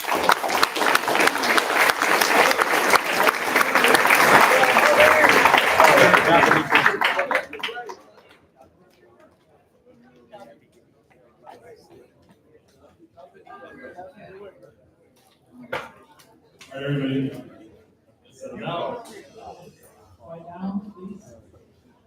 So for the next group, they're all about making sure you be the best possible version of yourself. Because they truly believe you the best. Because it's you the.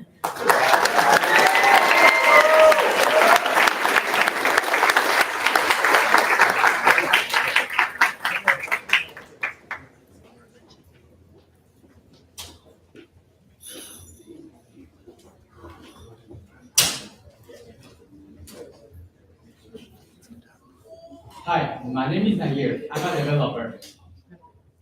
Hello, my name is Jimmer, and I am the product manager. Hello, my name is Austin Guevara, and I am the UX UI designer. Good morning, everyone. My name is Angel Diaz, and I'm the Scrum Master. And we are UDA! So, how did UDA come to be? Our generation is currently dealing with major growth rates in depression. And one of the main reasons is social media. Now, when I'm scrolling to social media, I go on there to be entertained. But in reality, what ends up happening is, as I'm scrolling through, I see other people who have a better life than me. And that sort of gets me down, makes me question myself. What am I doing wrong? Why can't I be just like them? I started to feel depressed. I started to feel inadequate. And this leads to our problem statement, which is that high schoolers are getting more and more depressed at a very alarming rate. This is because social media comparisons create feelings of low self-esteem for high schoolers. Through UNOS-intensive research, we have found that 1 in 3 high schoolers in California have depression. Furthermore, we have found a survey of over 200,000 high schoolers that are experiencing major depressive episodes, and only about 66% of those high schoolers have received any treatment. A reason for this is that high schoolers are not taught to be vulnerable and will convince themselves they don't need help or will be convinced by others. And the reason they need this help is because they compare themselves to others they see online. With UDA, we have created safe spaces. These are groups where you can sympathize and empathize with other high schoolers. Also, with UDA, we have the district tree, which where you use more the app, the tree grows more. And we have the journal entry, where you can write good things about yourself to keep you moving forward and believing in yourself. For revenue, UDO plans on partnering up with schools around the area in order to charge schools a yearly fee so that the students can then have access to it. Also, for partnerships, UDO plans to partner up with schools around the area, namely Banning High School, Hawthorne Math and Science Academy, and Animal Watch High School. We will do this in order to further distribute our app to students who are in need that our app provides and also to make revenue. Thank you for listening to our presentation. And we are UDO! So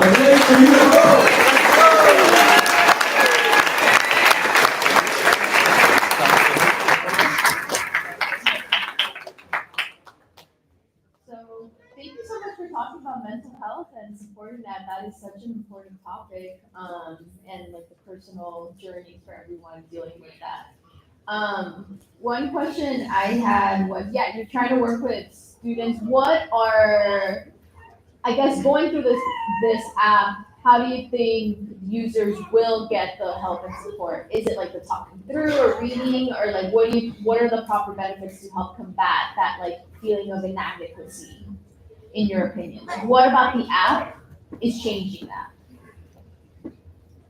Well, through the stuff that you had to offer, we are hoping that each and every one is able to help them, like through the safe spaces where they can speak with others or help others. And then through the gratitude journaling, they can speak good about themselves. Okay. If it's meant to be a safe space and they're helping each other, how do you prevent, sort of a bad seed getting in there and getting right back to where it started? In order to prevent that from happening, we will implement filters so that no one can really say anything bad. And also, since we're giving it to high schools, we want the teachers to be able to monitor in order for no one to be rude to each other. I thought maybe we'd get through all this without using or bringing up AI, but I'm gonna bring up AI. And have you guys thought about using that, any artificial intelligence for addressing any problems or needs of students? Well, we were thinking of AI first, but then we thought, how about it just be us giving help to others? And that's valid. And would you find somebody to train you guys to be more effective in giving that help? Well, yeah, we will definitely need some help from others in order to ensure that we actually give the right help to others. Thank you. Thank you so much.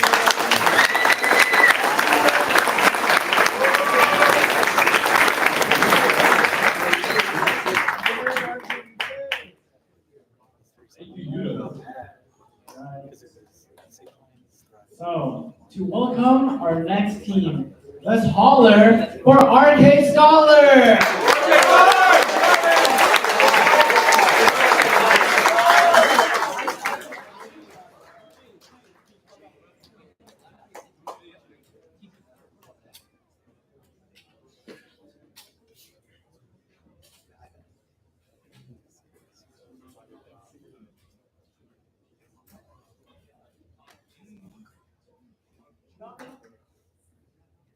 Everyone's happy? Good.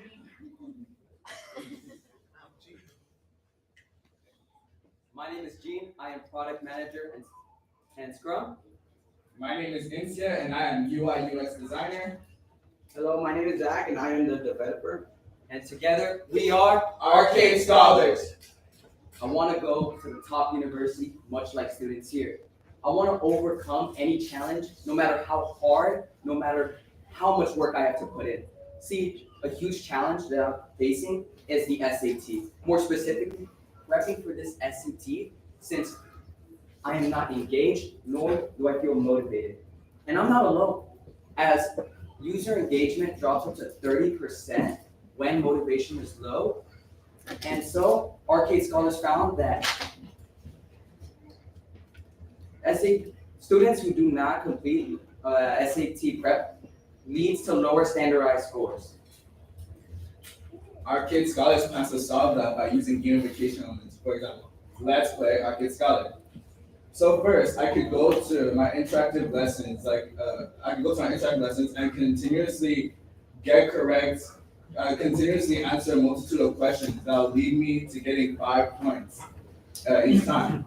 As I get those 5 points, I level up. And as you can see, Gene, our user, is leveling up to level 70, the highest around his friends.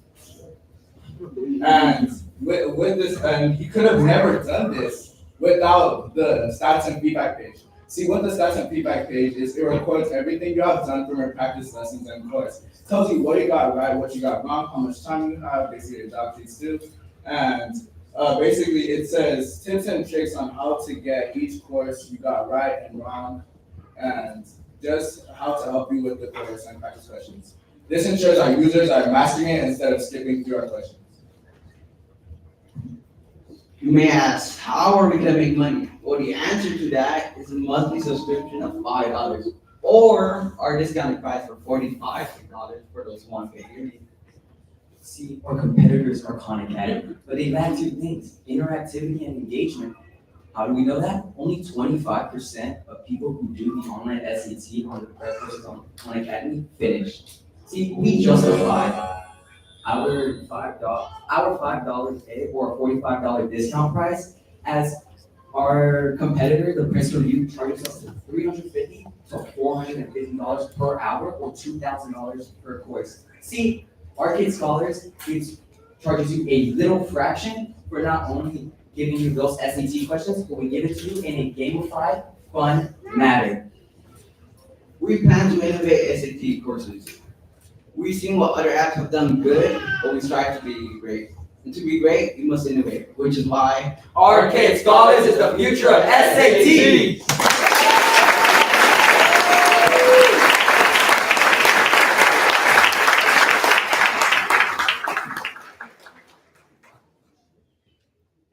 Great job, guys. I saw at the very end that you didn't actually discuss the partnerships with AP and College Board, because I was thinking you're going to compete with someone like Princeton Review, where are you getting your questions from? Right? So is that the idea? So we plan to collaborate with the College Board to get those licenses, to pay the licensing fees, to get those SAT questions that are up to date. When you showed the board of different people how you're doing the gamification, is it how well they're scoring or how much they're using the app? My name is Insia, and the leaderboard, right? Yeah.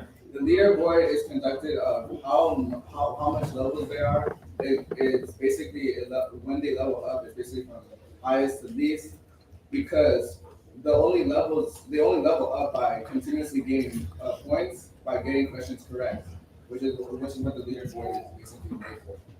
Yeah, I was just thinking, that you might not want to see that your neighbor's doing better than you on the score, but you might want to get more credit for spending more time on it.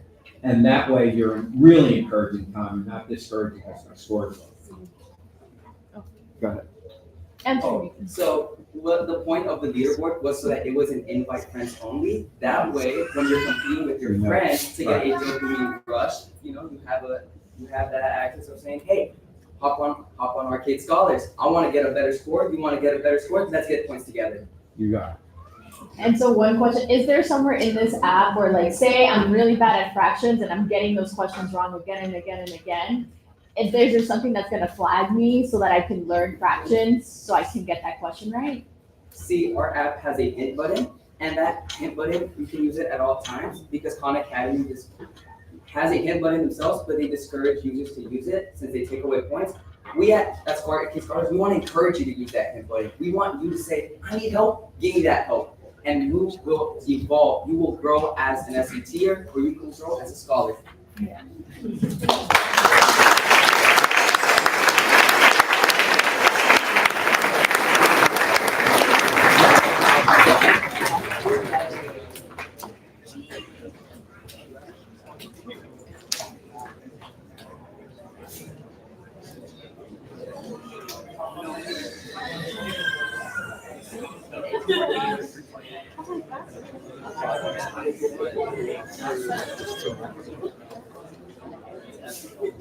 All right, let's settle down. I think it's time we all get ready to pop out. What? Pop up!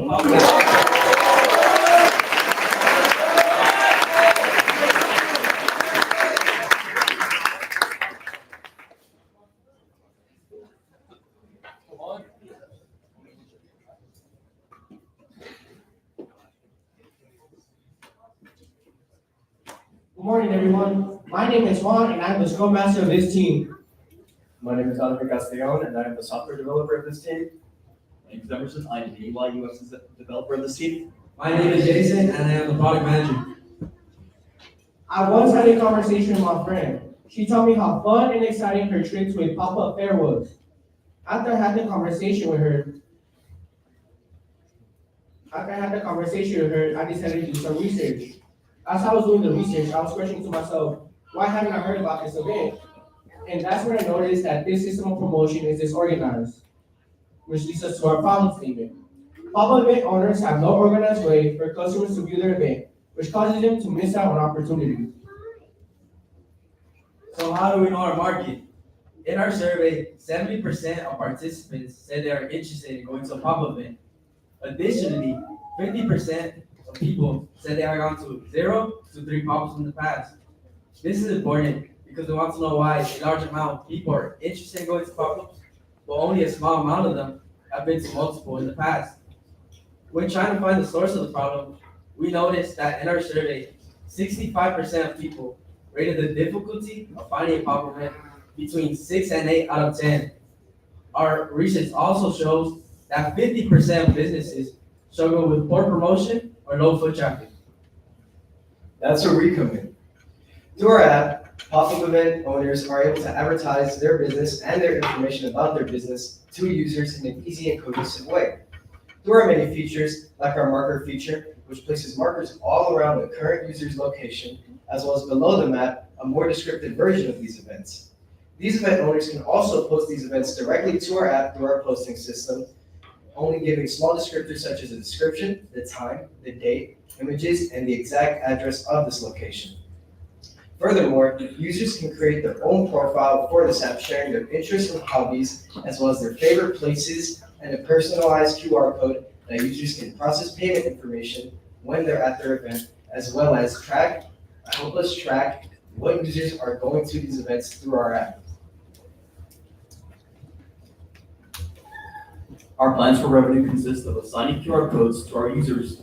The users are able to have the QR code scan at the event that they're at, in which they would receive the chance to have their purchase be free. This is how we intend to attract customers to our app and also monitor their purchases. And with that data, we will be able to improve our app even further. All we're asking is a 10% profit from the events revenue that directly comes from our app. This makes us superior compared to social media and promotion apps who often have high paywalls for promotion and algorithms that are often in favor of profiles with higher following. Make every moment count. Find your next favorite event with Pop-Up.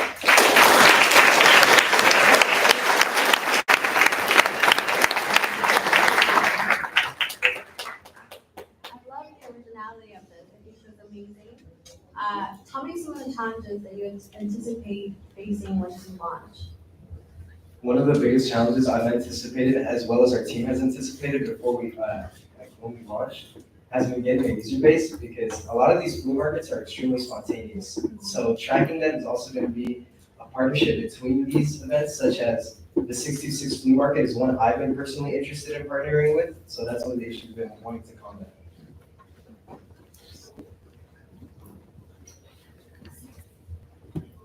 I'd love to hear a little bit more about the competitive analysis that you did. I saw Eventbrite on there. How does Eventbrite make their money versus how you guys make it? So with Eventbrite, they often have fees in order to promote your event, and with apps such as Instagram, they're often they have high paywalls for a monthly fee. And with our app, unlike other apps, we only ask for a small percentage of what the event makes.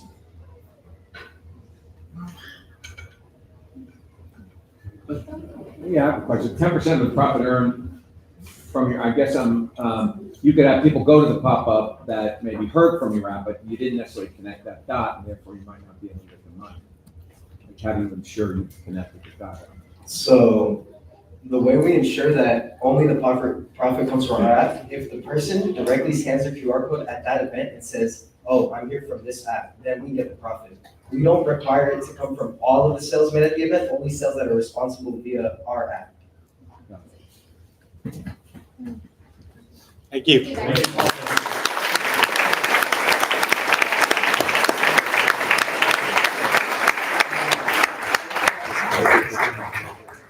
Okay. Last but not least, they don't need no reminder. Please welcome GoFinder.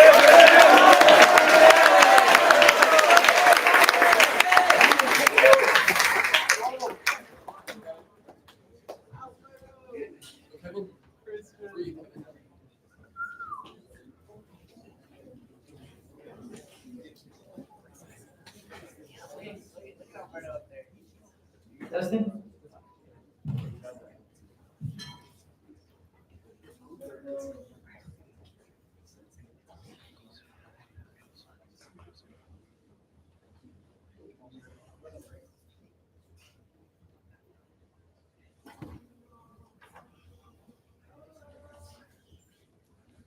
Growth.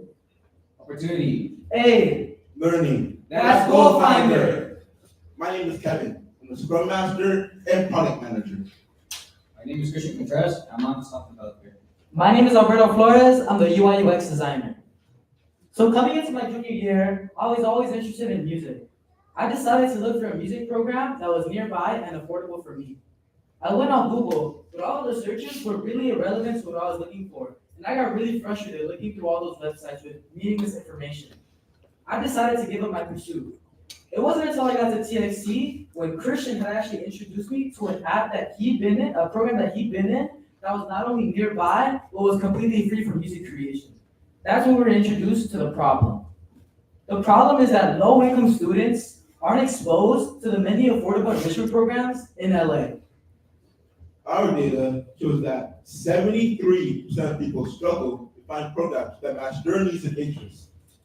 So now, imagine finding free and affordable programs in your area without endless hours of searching that you may have to endure. That's GoFinder.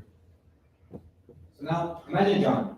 John is interested in photography and coding. On the home page, there's going to be a feed of programs that match his selection. Now, his friend Mark doesn't have a program called Art of Relate. Using a search bar, he's able to search for that specific program. He clicks on the program, he's able to bookmark it and save it for later, and he's also able to see information such as where the program is located, dates, ages, etc.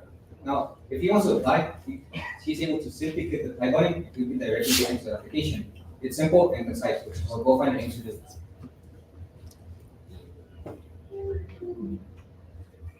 In the future, we plan on creating a web version of our app to make it more accessible to our users. And we plan on expanding to the LA area, California, and beyond. Now, we face a lot of challenges as a team. However, the biggest by far is feedback. Our app will constantly be torn apart. And it was frustrating seeing all of our hard work going to waste. However, the thing about feedback is that it doesn't only tear apart our app, but it makes us come back stronger, which is why we're now more open to feedback. All we want is for our app to bridge the opportunity gaps that low-income communities face. We want our app to allow all the youth in low-income communities and make sure they all fulfill their potential. So if I can ask a favor of every single person in this room to go higher with Goal Finder.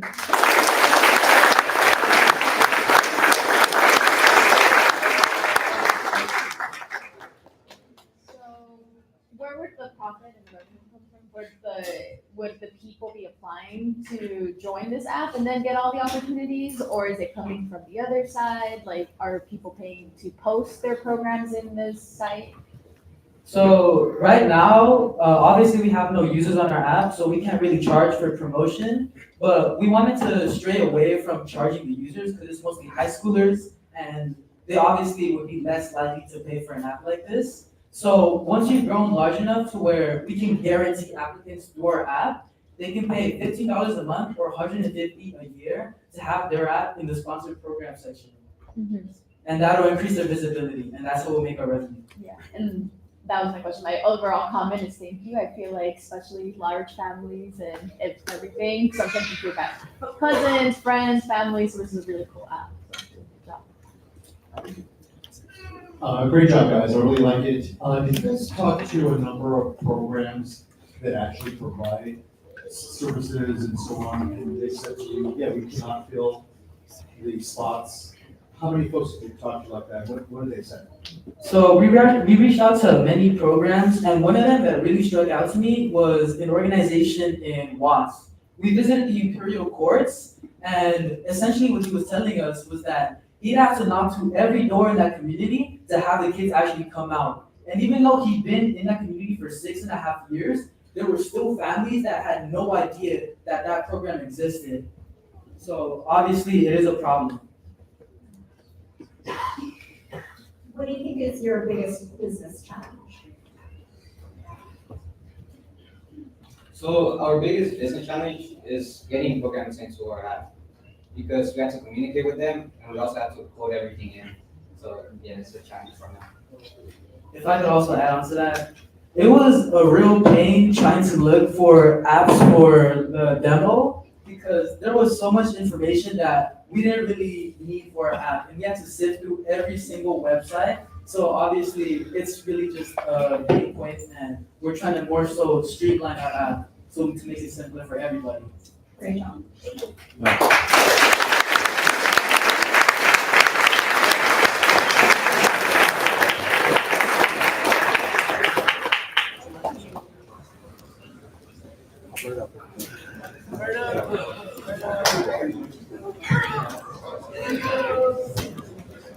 All right, everybody.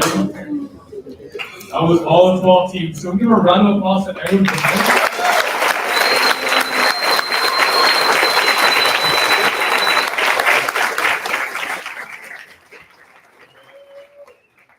guys all did so well. We're so proud of you. Before we get announced for one, have the judges take some time to deliberate. So judges, you'll be escorted out.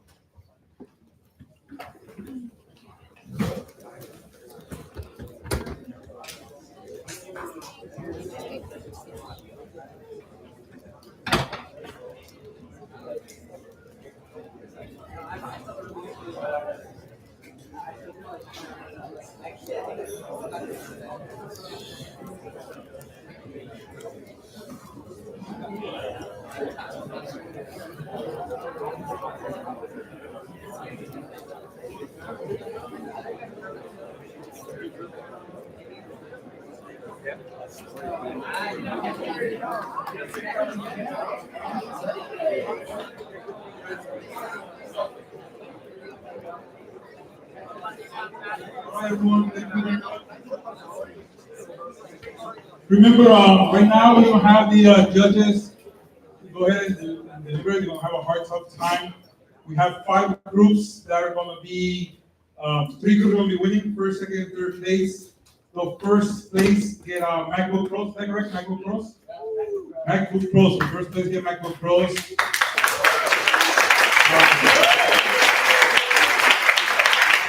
First place also gets $3,000 that we wanted to give them so they can continue working on their startups throughout the entire year. Second place get headphones, never? iPads. So second place get iPads. So they get iPads. Second place get iPads. And the third place get the headphones. The AirPods Pro. Sony something. There's Sony headphones. There's Sony something. So we'll figure that out. But no, they get good prices. You know, at TXT, we believe in quality prices, quality work, quality information. This year, we're happy to announce, in case you didn't know, we need your help for next year. We're happy to announce that we have 2 sites this year. So the youth you see here, some of them are at South Bay, so over there at Harvard College. So give a round of applause for Harvard College for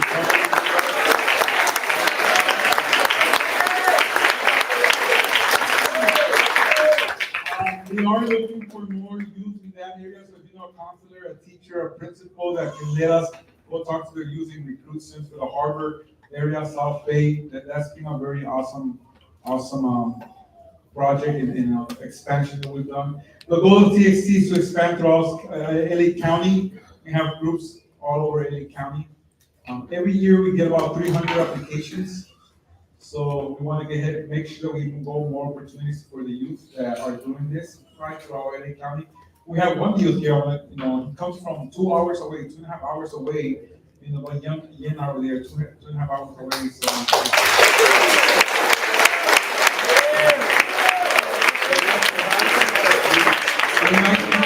When we hear stories like that, I always tell parents, if someone like him is coming here on time, like at 9 a.m. on time, if someone like him is coming at 9 a.m. on time, then everybody should be coming here at 9 a.m. on time. Yeah. Hey, everybody is. I'm not just clearing anybody out, but everybody is, right? So people are, the 2.5 hours on the bus and train to come here, that's a big deal. Like 2.5 hours to be here.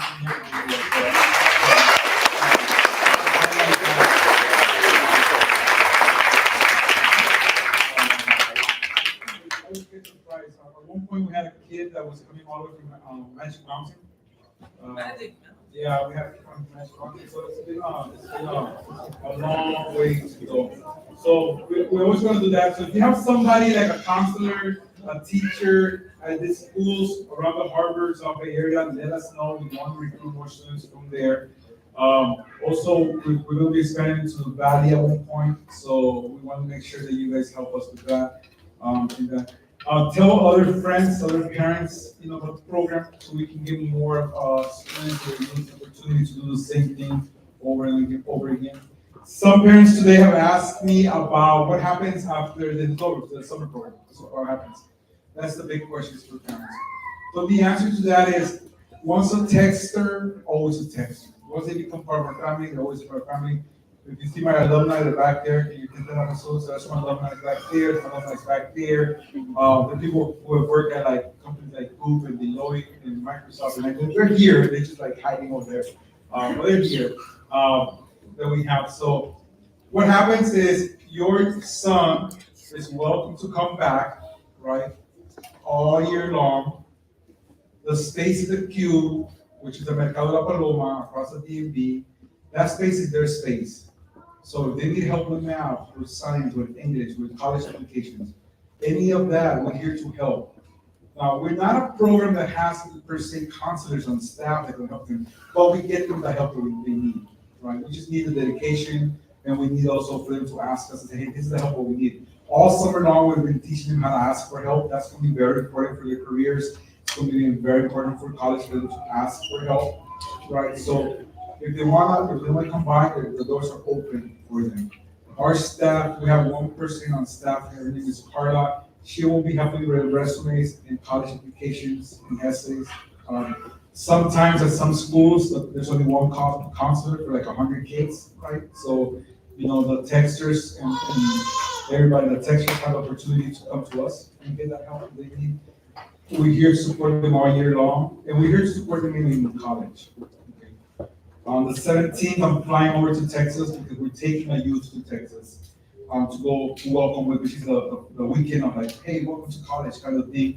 His parents can't go, they can't fly, unfortunately, but you know, they're trusting us to say, hey, take our youth over there. We're actually flying him over there, we're going to stay with him, and just showing them around campus. And that's the support, that's how far we go in order to make sure that our youth succeed. But to do that, we need your support as well. We need you guys to meet us halfway. So yes, they can be involved with us all summer long. We are planning for them to continue having tracks, classes. So what that means is that they will be doing either UI, UX, development, software engineering, AI classes. So we have, they will be continue doing design classes and product management. Those are the skills necessary to be in those worlds, whether they go to a technology company or whether they go to any corporate world. They will be using the same skills. It doesn't matter where you go. If you want to advance your careers, the skill sets that TXT is teaching is what's going to get them there. And that I can guarantee if they keep enhancing their skills, right? And we always talk about that, putting in the work, putting in the time. There's many kids out there right now that want to become the next Michael Jordan, the next Messi, the next superstar, right? And that's really fine with everything. But just like people want to do that, I was telling the technology, the corporate, the jobs, doing your own company is, I believe, is more reachable than that stuff because one of a million to get there, right? I know a 19-year-old was making really good, high-paying jobs at 21, right? 21. And while the other kid was at soccer fields playing soccer and saying, hey, I'm gonna play soccer and get there, never got there. I mean, that's the reality. I'm not trying to blow anybody's dream, but that is the reality.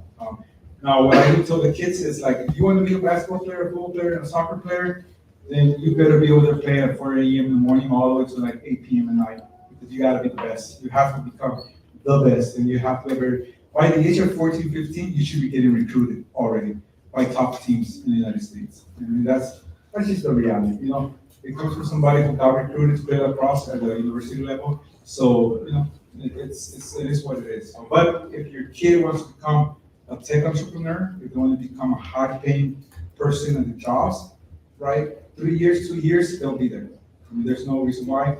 I have a 19-year-old making 6 figures or above 6 figures right now with his own company. He's 19 years old, right, out of our community. So it's possible. 3 years in, it's possible. Any questions from parents before we go into the fundraising part? I can answer from parents. No? That means everybody wants to give money today. Yeah. All right. Just to let you guys know, we'll let them do what we have to do.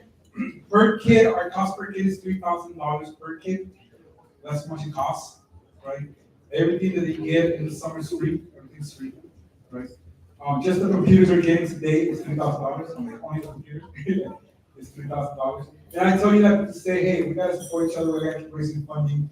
We have to do that. The way that we do our program is very special, very unique. It's 1 to 4 people. So 1 person, 1 instructor, 1 coach to 4 students. That's why we're so successful what we do.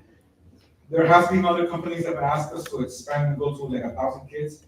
I don't believe in that. I like about quality, not quantity. I believe that we go deeper with the students and develop them more, then we can reach higher heights and then they can come back and be back. So that's a proven method now for Txt. So hey, please buy the ducks, buy the hats, donate, it's tax deductible. If your company knows how to donate, if you have a company that work and they want to donate, contact me, contact Carla, and we can do that as well. But let's go ahead and hopefully today we'll raise $5,000. So I'll let you guys do that. Thank you for being here today.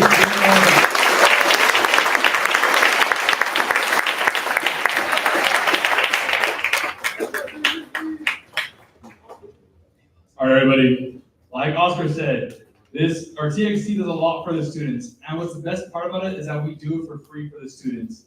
That's because we believe in every single one of them and what they can accomplish. So that being said, this program is only possible through you and your donations. So let's go ahead and get started. So at the first level, we have $1,000. I know it seems like a lot, but like Oscar said, it takes $3,000 to get each student through the program. So we're asking you guys in the audience for $1,000 to help the students keep having the summers they're having. So who here can help make that happen for the students? Remember, you can donate through the QR code, and these money are going to their future. And it's an investment that will have a profitable return. So who's going to be the brave soul to stand first and make it possible for your students to keep having these amazing summers they've been having?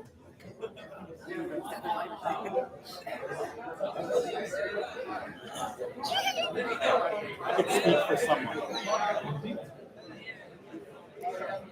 All right, so it's not from me, but I was having a conversation with somebody that was attending. They unfortunately had to leave before we could get to this place. They're actually a mentor to some of our students, and they let me know that they're willing to donate $1,000 towards the program.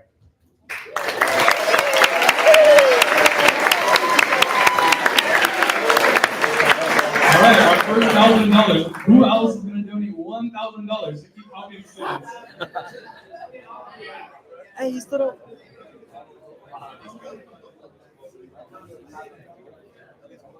All right. We understand. If $1,000 isn't your speed, that's cool. We have $500. That is a 50% discount.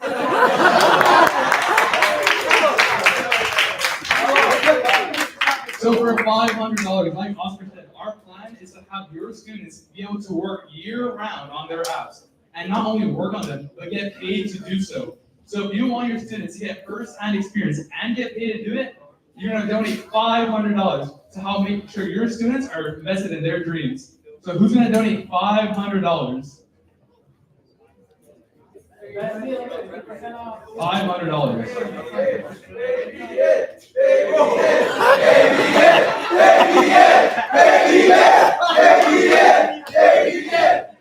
Alright.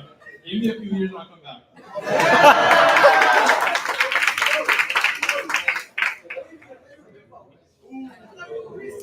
All the tuition. Alright. So anybody $500? Anyone in the back? And startup.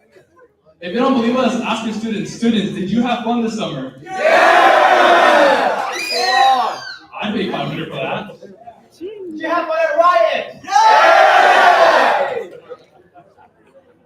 Anybody $500? Alright, next one. Alright. $500, we get it. Next one, $250. With the $250, we were planning to use that money. Oh yeah!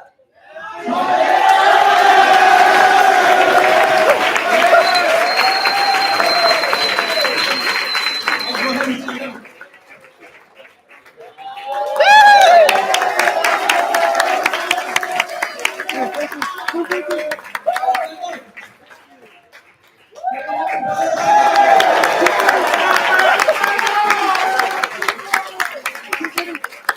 Again, for those of you standing, all you have to do is scan the QR code and you'll be taken to where you can donate the money. And we'll get someone to come help you. Steven, if you can start going to the people standing. QR codes are also on the TV right beside you. So if you stood up, can you put your arm up so we can get someone to you? Steven, thank you. Okay, thank you. Anybody else, $250. Remember, this money goes towards us being able to get your kids food every single day. Kids, did you enjoy the food this summer? Yeah! What was your favorite meals?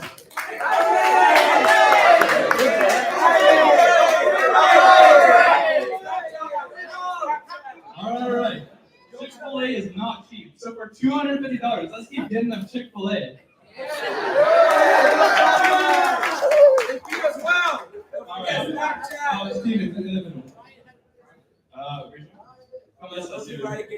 All right. Anybody else 250? I know we got two over here. Oh, another one!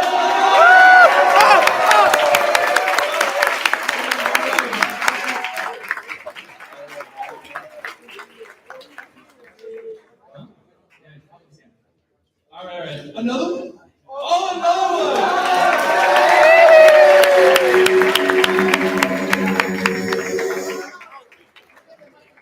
Your kids are gonna have the best meals all summer next summer.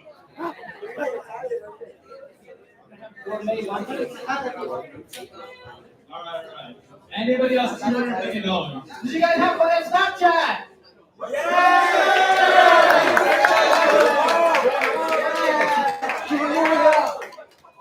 Oh, we got another donor.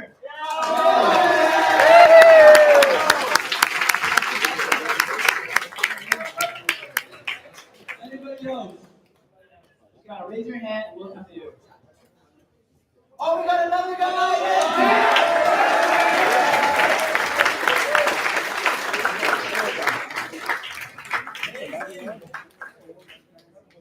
Anybody else? All right, we're going to move to the next one. Huh? All right. So now we're going to the $100 track. This summer, we were able to send your students all over LA to some amazing companies, but that was only possible by the buses that we ran. So for $100, keep helping to send your students on field trips by donating $100. Anybody $100? All over.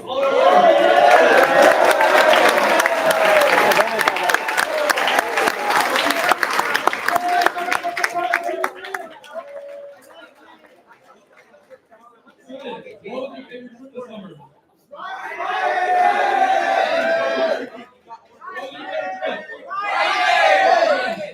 Did you guys have fun at camp? That is not cool. We need $100 to keep sending our bus drivers to Santa Monica. So anyone else, $100.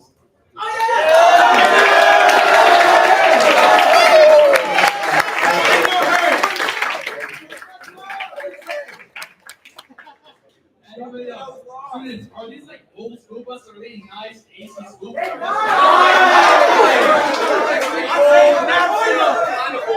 It's hot. We want to get a nice bus with the best AC, so we need $100 to keep doing that. Anybody else? $100? Oh, over here, over here.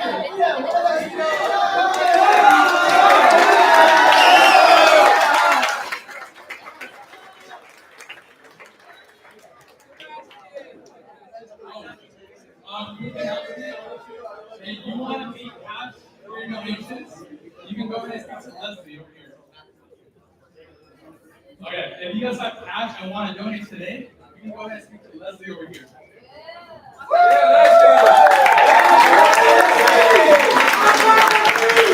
Alright, anybody else? Si quieren donar en cash, tienen el efectivo, la señora dice que está aceptando en efectivo ahí.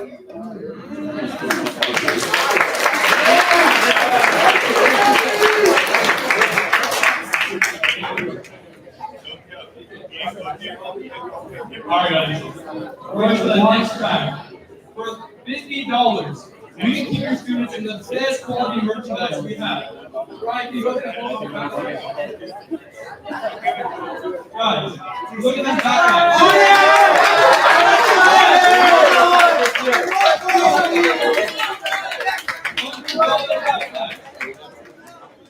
We want to keep your students in the best. Stephen Cruz in the back, can you show off your shirt?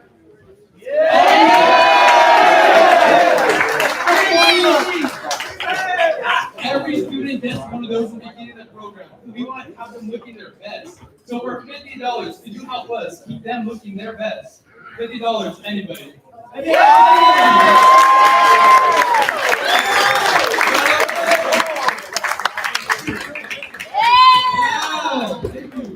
Anybody else? $50. Did someone match $50 over here? Let me ask the team. Did you guys like your backpack? Yeah! Did you guys like your backpack? Yeah! $50. All right, we're getting close to the 5K. We got good news. I want to show this. But you asked that share, right? Can share? Hello? I'll go. Roxanne? Okay. Roxanne just told me that. I'm not sure. Okay. We're raising funding. We're trying to raise $5,000 today. I'm sorry. We're trying to raise $5,000 today, right? To get seed funding going. We're getting real close to it. Did anybody get $1,000 money? Yes. Yes. Yes. Awesome. They left, but it's from Riot Games. All right.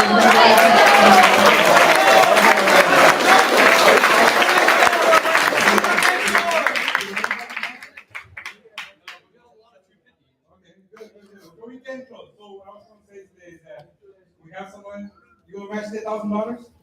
Oh. Somebody was raising their hand. I was like, oh, great, okay. So we have someone today that's been a good friend for a very long time. It has actually funded people from South Central Los Angeles, which is, I'm very proud of that, because he does what he said he was going to do a long time ago, and he's doing this. So Marco today, Marco, Marco,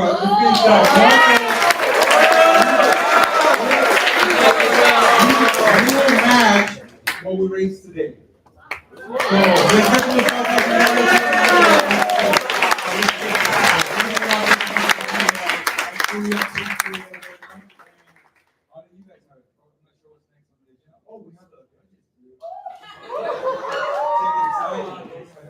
Let's invite all the judges up here today. Let's get them over here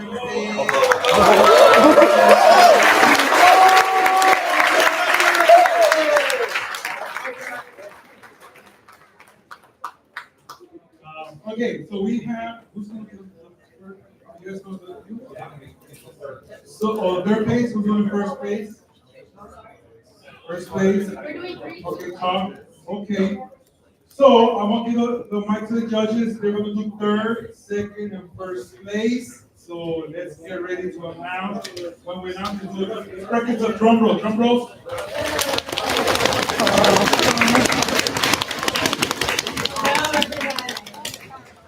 So I was nominated to speak on behalf of the judges, and I want to thank all of the participants. It was a very difficult decision, and really we felt like you all deserved to win. We were extremely impressed with the quality of the presentations, the thoroughness that you put into developing the business plan, the revenue streams, and also with the diversity of the ideas that you presented to us.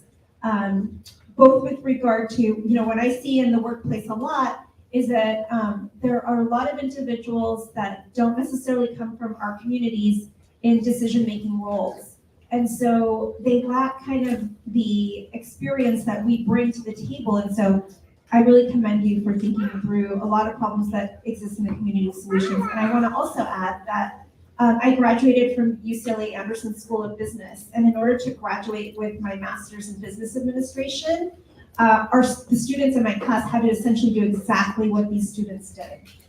We spent a year developing business ideas that you could launch essentially upon graduation. And every single component that they talked about, including the challenges that you face as a group, communicating with each other, maybe motivating each other. We all face that as well. So I also hope and I encourage them to think about graduate school in addition to college because, I think you all have the potential. The last thing I'll add is that our group really wanted to emphasize, being an entrepreneur is very challenging. And you guys are already entrepreneurs and you've already faced challenges developing your business plans and ideas. So we know that you will all be very successful. Congratulations to everyone.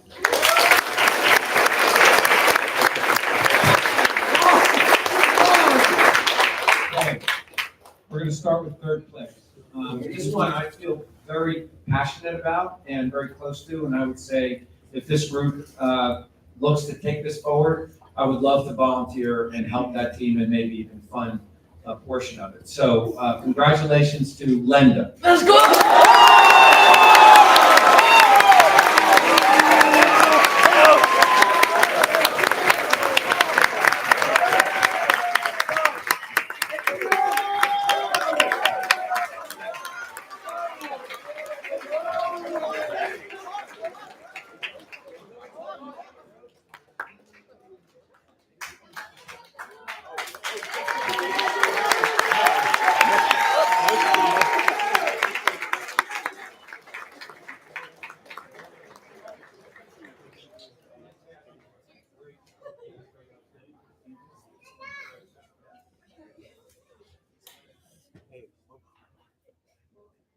No, sweet, just first. Damn.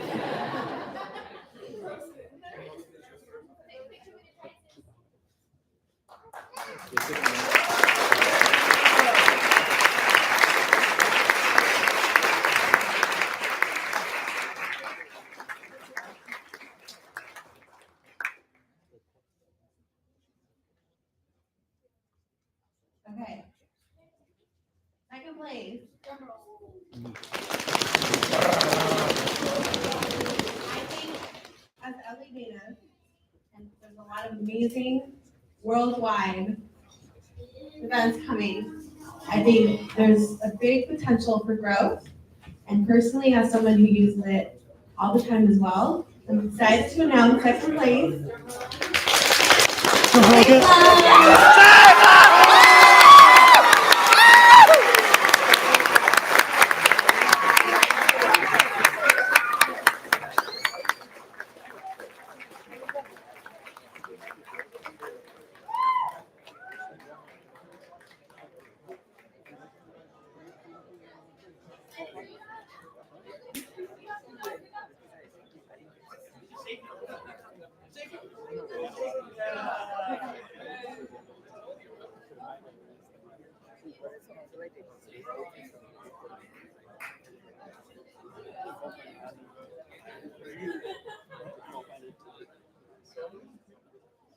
Look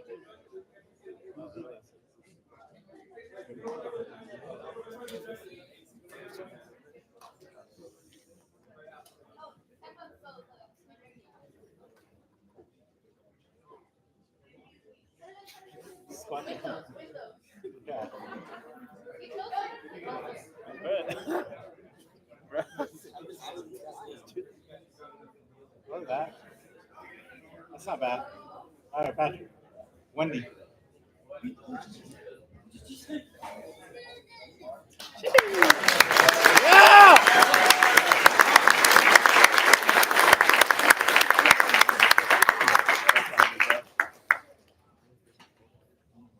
Wow, congrats, man, this is awesome. I have the honor to announce the first place winner today. And what we really like about this company is that it utilizes the internet in a way that really empowers communities to take control of their resources. And the internet's great for marketplaces, where you bring people who want something and people who have something together. We really love the presentation. We think it's a really great idea. So first place goes to Harvard.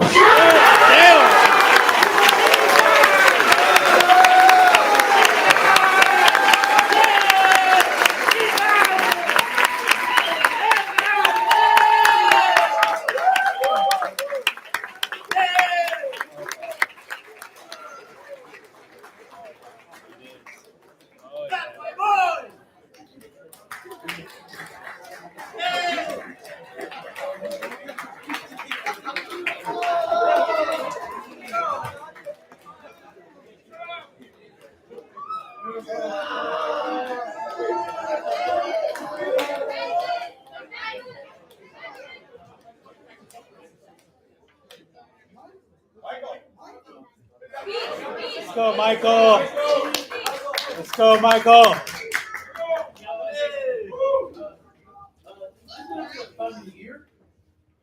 Yep. I don't know what to say. But every day I think we're going to win one.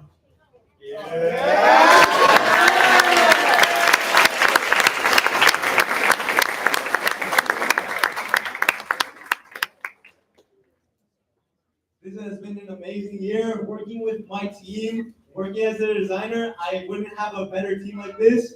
All of them have worked hard to get where we are, and we've all had this amazing idea. And I feel inspired, and I hope that I can take this app with my team further, and that we can make sure that we're number one.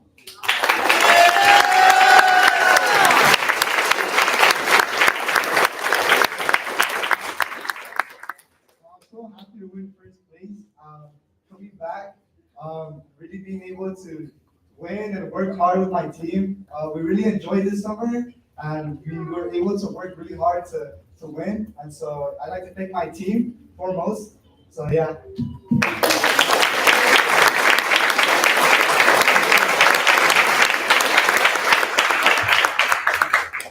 From the very beginning, all of us, we all wanted to be up on the stage celebrating first place.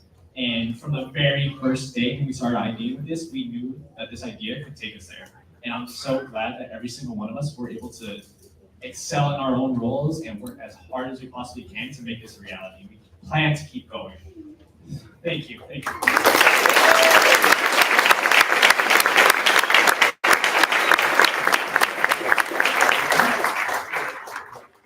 So I'm the coach of the team, and it has really been a pleasure to really see these guys grow. And I think their work ethic really does show here today. And I think also their independency as young males, I think it truly is very incredible. So thank you for the parents who raised these beautiful children.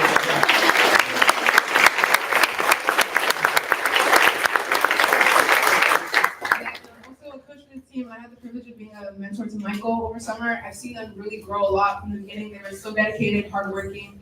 They showed such great work ethic. I was so proud of them from day one, and I knew they were going to win. So I'm so proud of you guys for sticking through it and overcoming the challenges and just standing up here, proud of yourselves. So yeah, good job.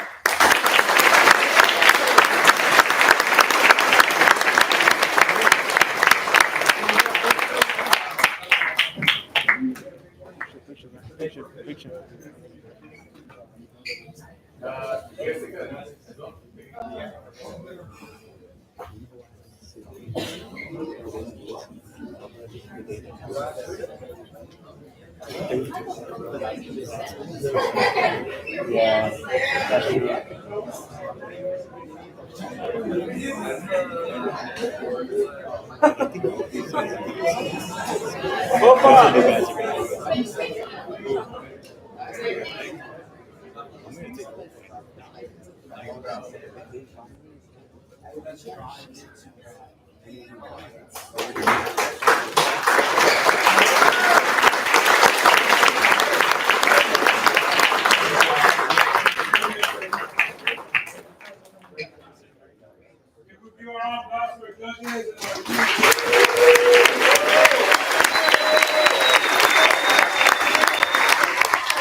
I just wanted to, you saw Anita come up here as one of the coaches.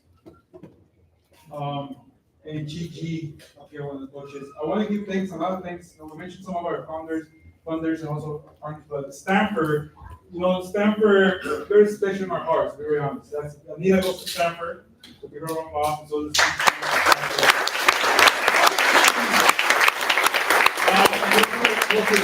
we have about 6 Stanford students helping us out. A lot of them want to start their own companies as well, so they come here and treat this as an accelerator, incubator for them to learn how to do this.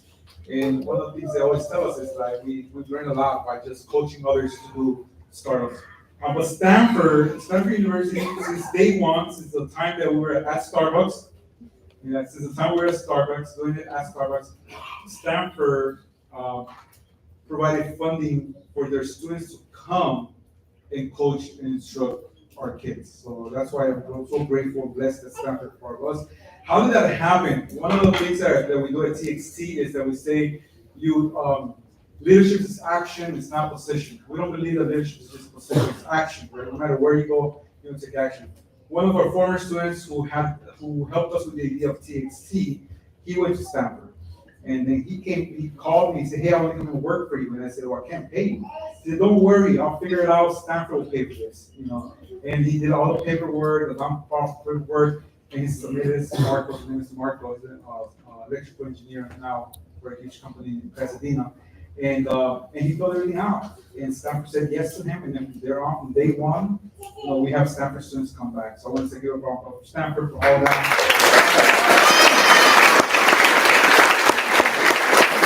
Of course, start on, so I'm going to go in the house, start on.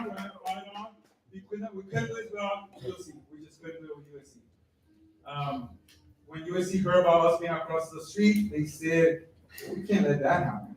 And they said, come over, right? And they provide professors who come speak, who teach them about business. They provide students who come and volunteer as well. They provide space, the most of the best facilities as you can see at USC. They provide. So that's been a great partnership that we have with USC and the community at USC. They love us. They like for us to be here. So for all those professors, I know we have a couple. Rick will be here. I think Rick's still here in the house. I'm sure. Yep. Professor at USC. So we have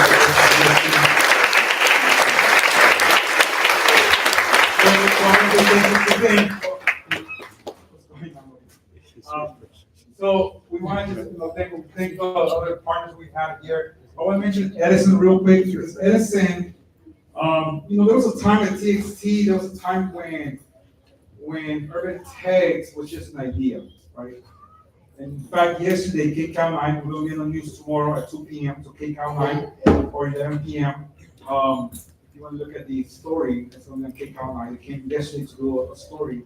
And they asked me to pull out any old artifacts or just pictures that we had. And one of the things I found was that napkin. Every entrepreneur talks about that napkin, right, where we draw our ideas at a restaurant. So I found my napkin. So I found my napkin, and it was in a circle with different names, and we're trying to understand the name TXT, what it was going to become, the vision behind it. So I got a friend that napkin. But I say that because that napkin was seen by Edison, right? And when no one else during that time, this is 15, 16 years ago, believed that inner city kids to become startups. The boys were had needs, the boys were at risk, but no one else believed this. Edison said, "We believe in you," right? And you don't have a nonprofit? No, I don't know how to do that. I don't know what that means. Don't worry, we'll help you, right? And Edison wrote the first check. So once Edison's been with us since day one, since the beginning of TXT. So all of our partners are here. I mentioned everybody who's here, from Google, being one of the people who helped us understand the problem with young male colors and helped us understand how we get bigger. Everybody has helped in one way or another. So everybody who's here has made an impact on TXT, right? With that being said, I cannot forget to thank the person behind the scenes that you probably never hear about. You can always go to the website, and that's Roxanne, my co-founder. Roxanne, that you stand up, she's back there.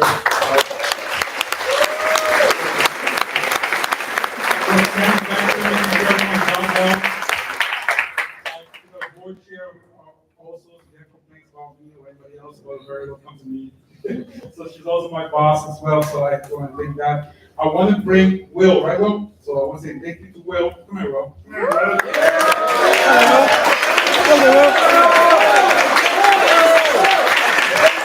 We had a tough, a tough time this summer. We grew. Growing, scaling is tough, like anybody knows, right? Scaling is big. We were so ambitious, and you know me, I think about the most ambitious, crazy ideas, and then the staff comes in and says, okay, we'll figure out how to do this, right? And we had a tough time this summer, and Will came in, after 2 weeks to start the program. I said, Will, this is what we gotta accomplish, and this is what we gotta do, and we have to get this in. And I interviewed him, and I gave the job to him on the spot. I said, hey, you want this job? I said, we gotta get this going. But it impressed me because Will had read at least 3 books that I had read on youth development and innovation and technology and how that works. We had a whole discussion on this. If this guy gets it, go fly with it, right? So big round of applause for Bill coming in clutch.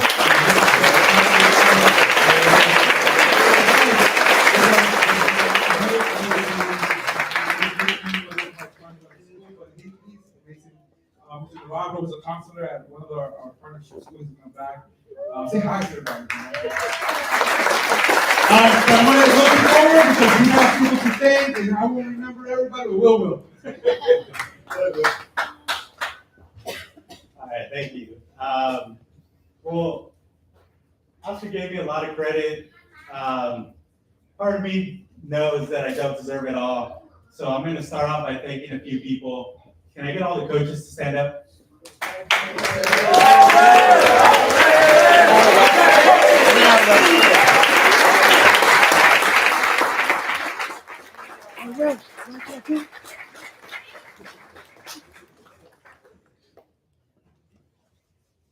So these are the people that I was most afraid of when I started.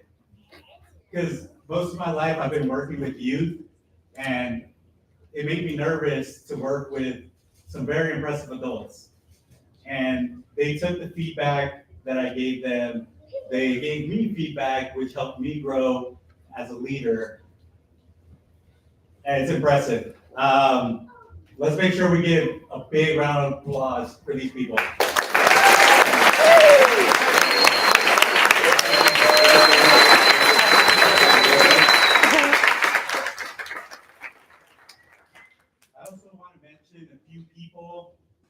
That aren't up here, but without them, this program wouldn't be possible. First, I don't know if she's in the room, but I know one of them is.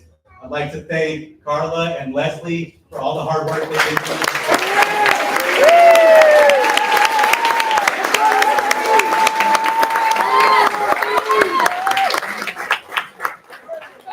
Carla's hiding back there, but she organized all this. She's been working very hard with our partners, everything. Leslie, from day one, I said, you're basically my boss. I listen to you because you guided me through a lot of the challenges I had. Another 2 people I'd like to thank is Brian, who's led our tech team.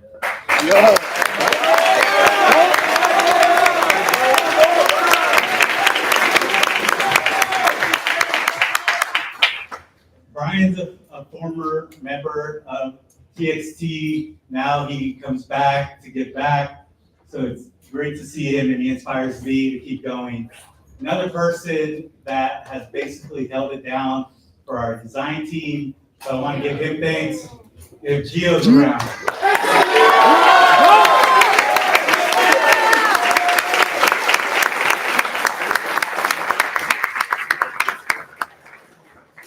Can I get all the youths to stand up?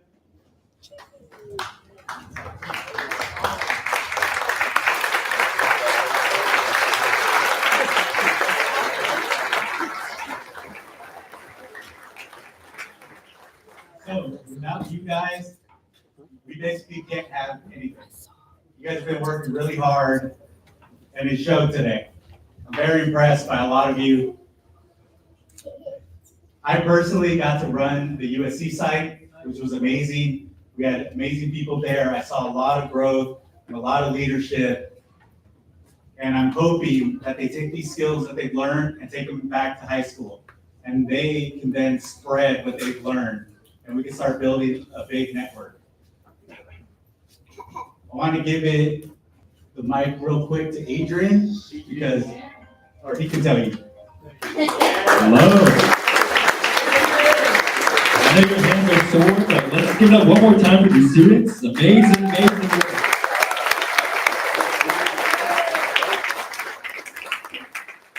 So, for those of you who don't know me, my name is Adrian Reynoso. I have overseen, along with a couple others, the expansion site for South Bay, the first time ever for TXT. So we've been holding the fort down over there while these guys at USC have been going along with us, but at a different location. So again, I'd like to pinpoint some pretty special people. Right here in the second row, we have John Yu.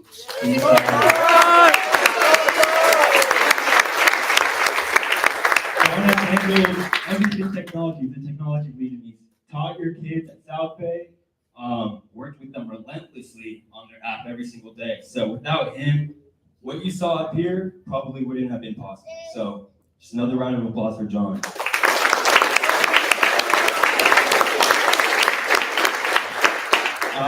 Your very own MC was over here at South Bay with us, looking over business logistics, teaching kids about business strategy, all that kind of stuff. So let's give another hand for Peyton.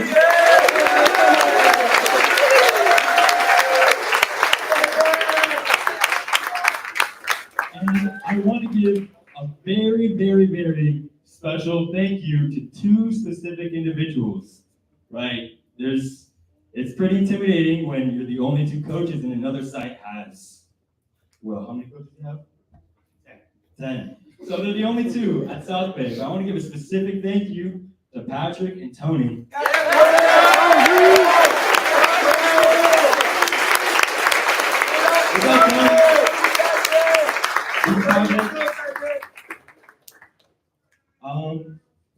I just want to, just for some context, I just graduated from USC, so right from May, worked at TXT. Took a couple finals in the seats that you're at right now, so a little bit of PTSD.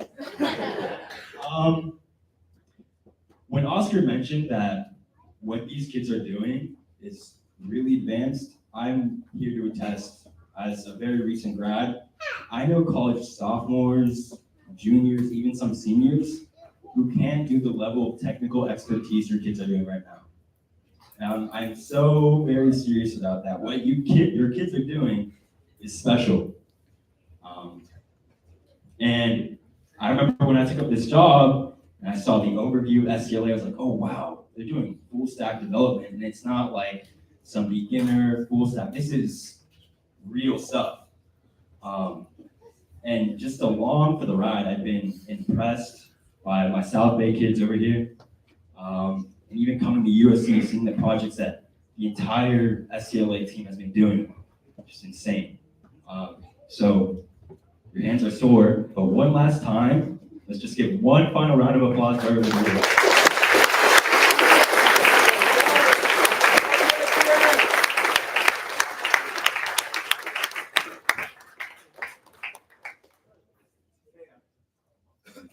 So, even though we were split apart, we tried to find every opportunity to start collaborating.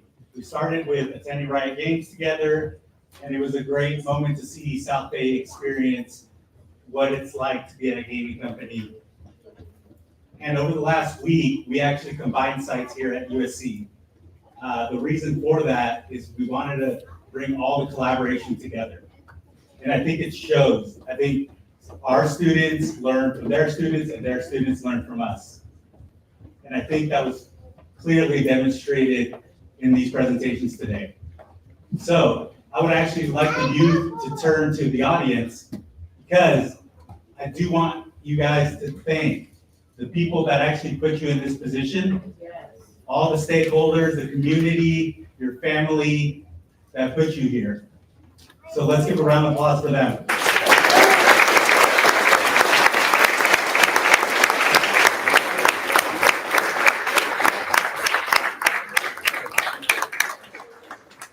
And lastly, the one person I need to thank before I forget is the person that gave me the opportunity.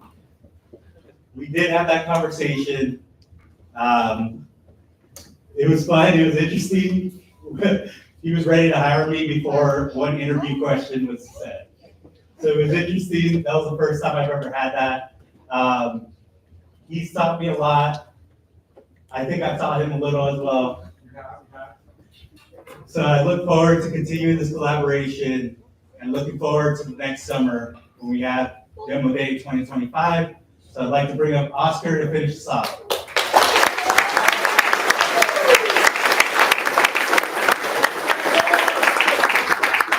Who are we? TXT! Who are we? TXT! What do we do? We build! What do we do? We build! How do we do it? We innovate! All right, thank you everybody very much. You have a great day.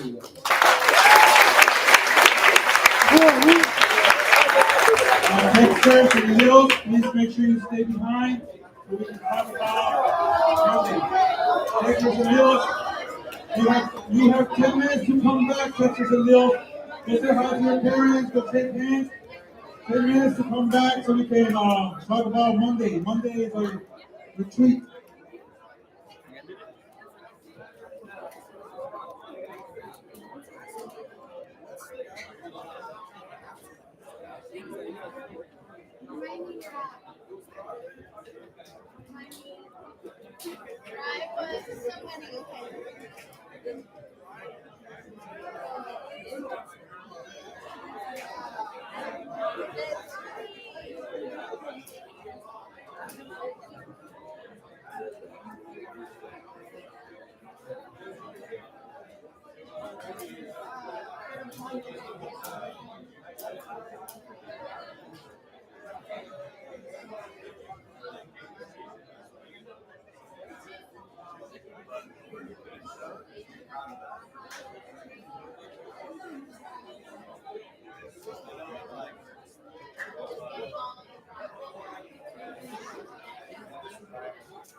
Here, Will, can you report to the front stage, please?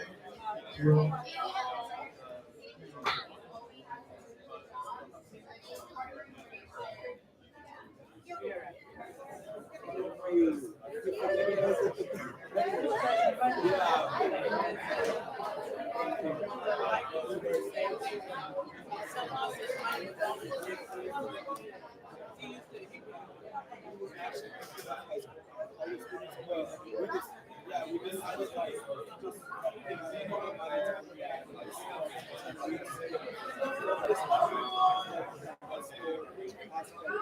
Remember, Texas, go back to your parents.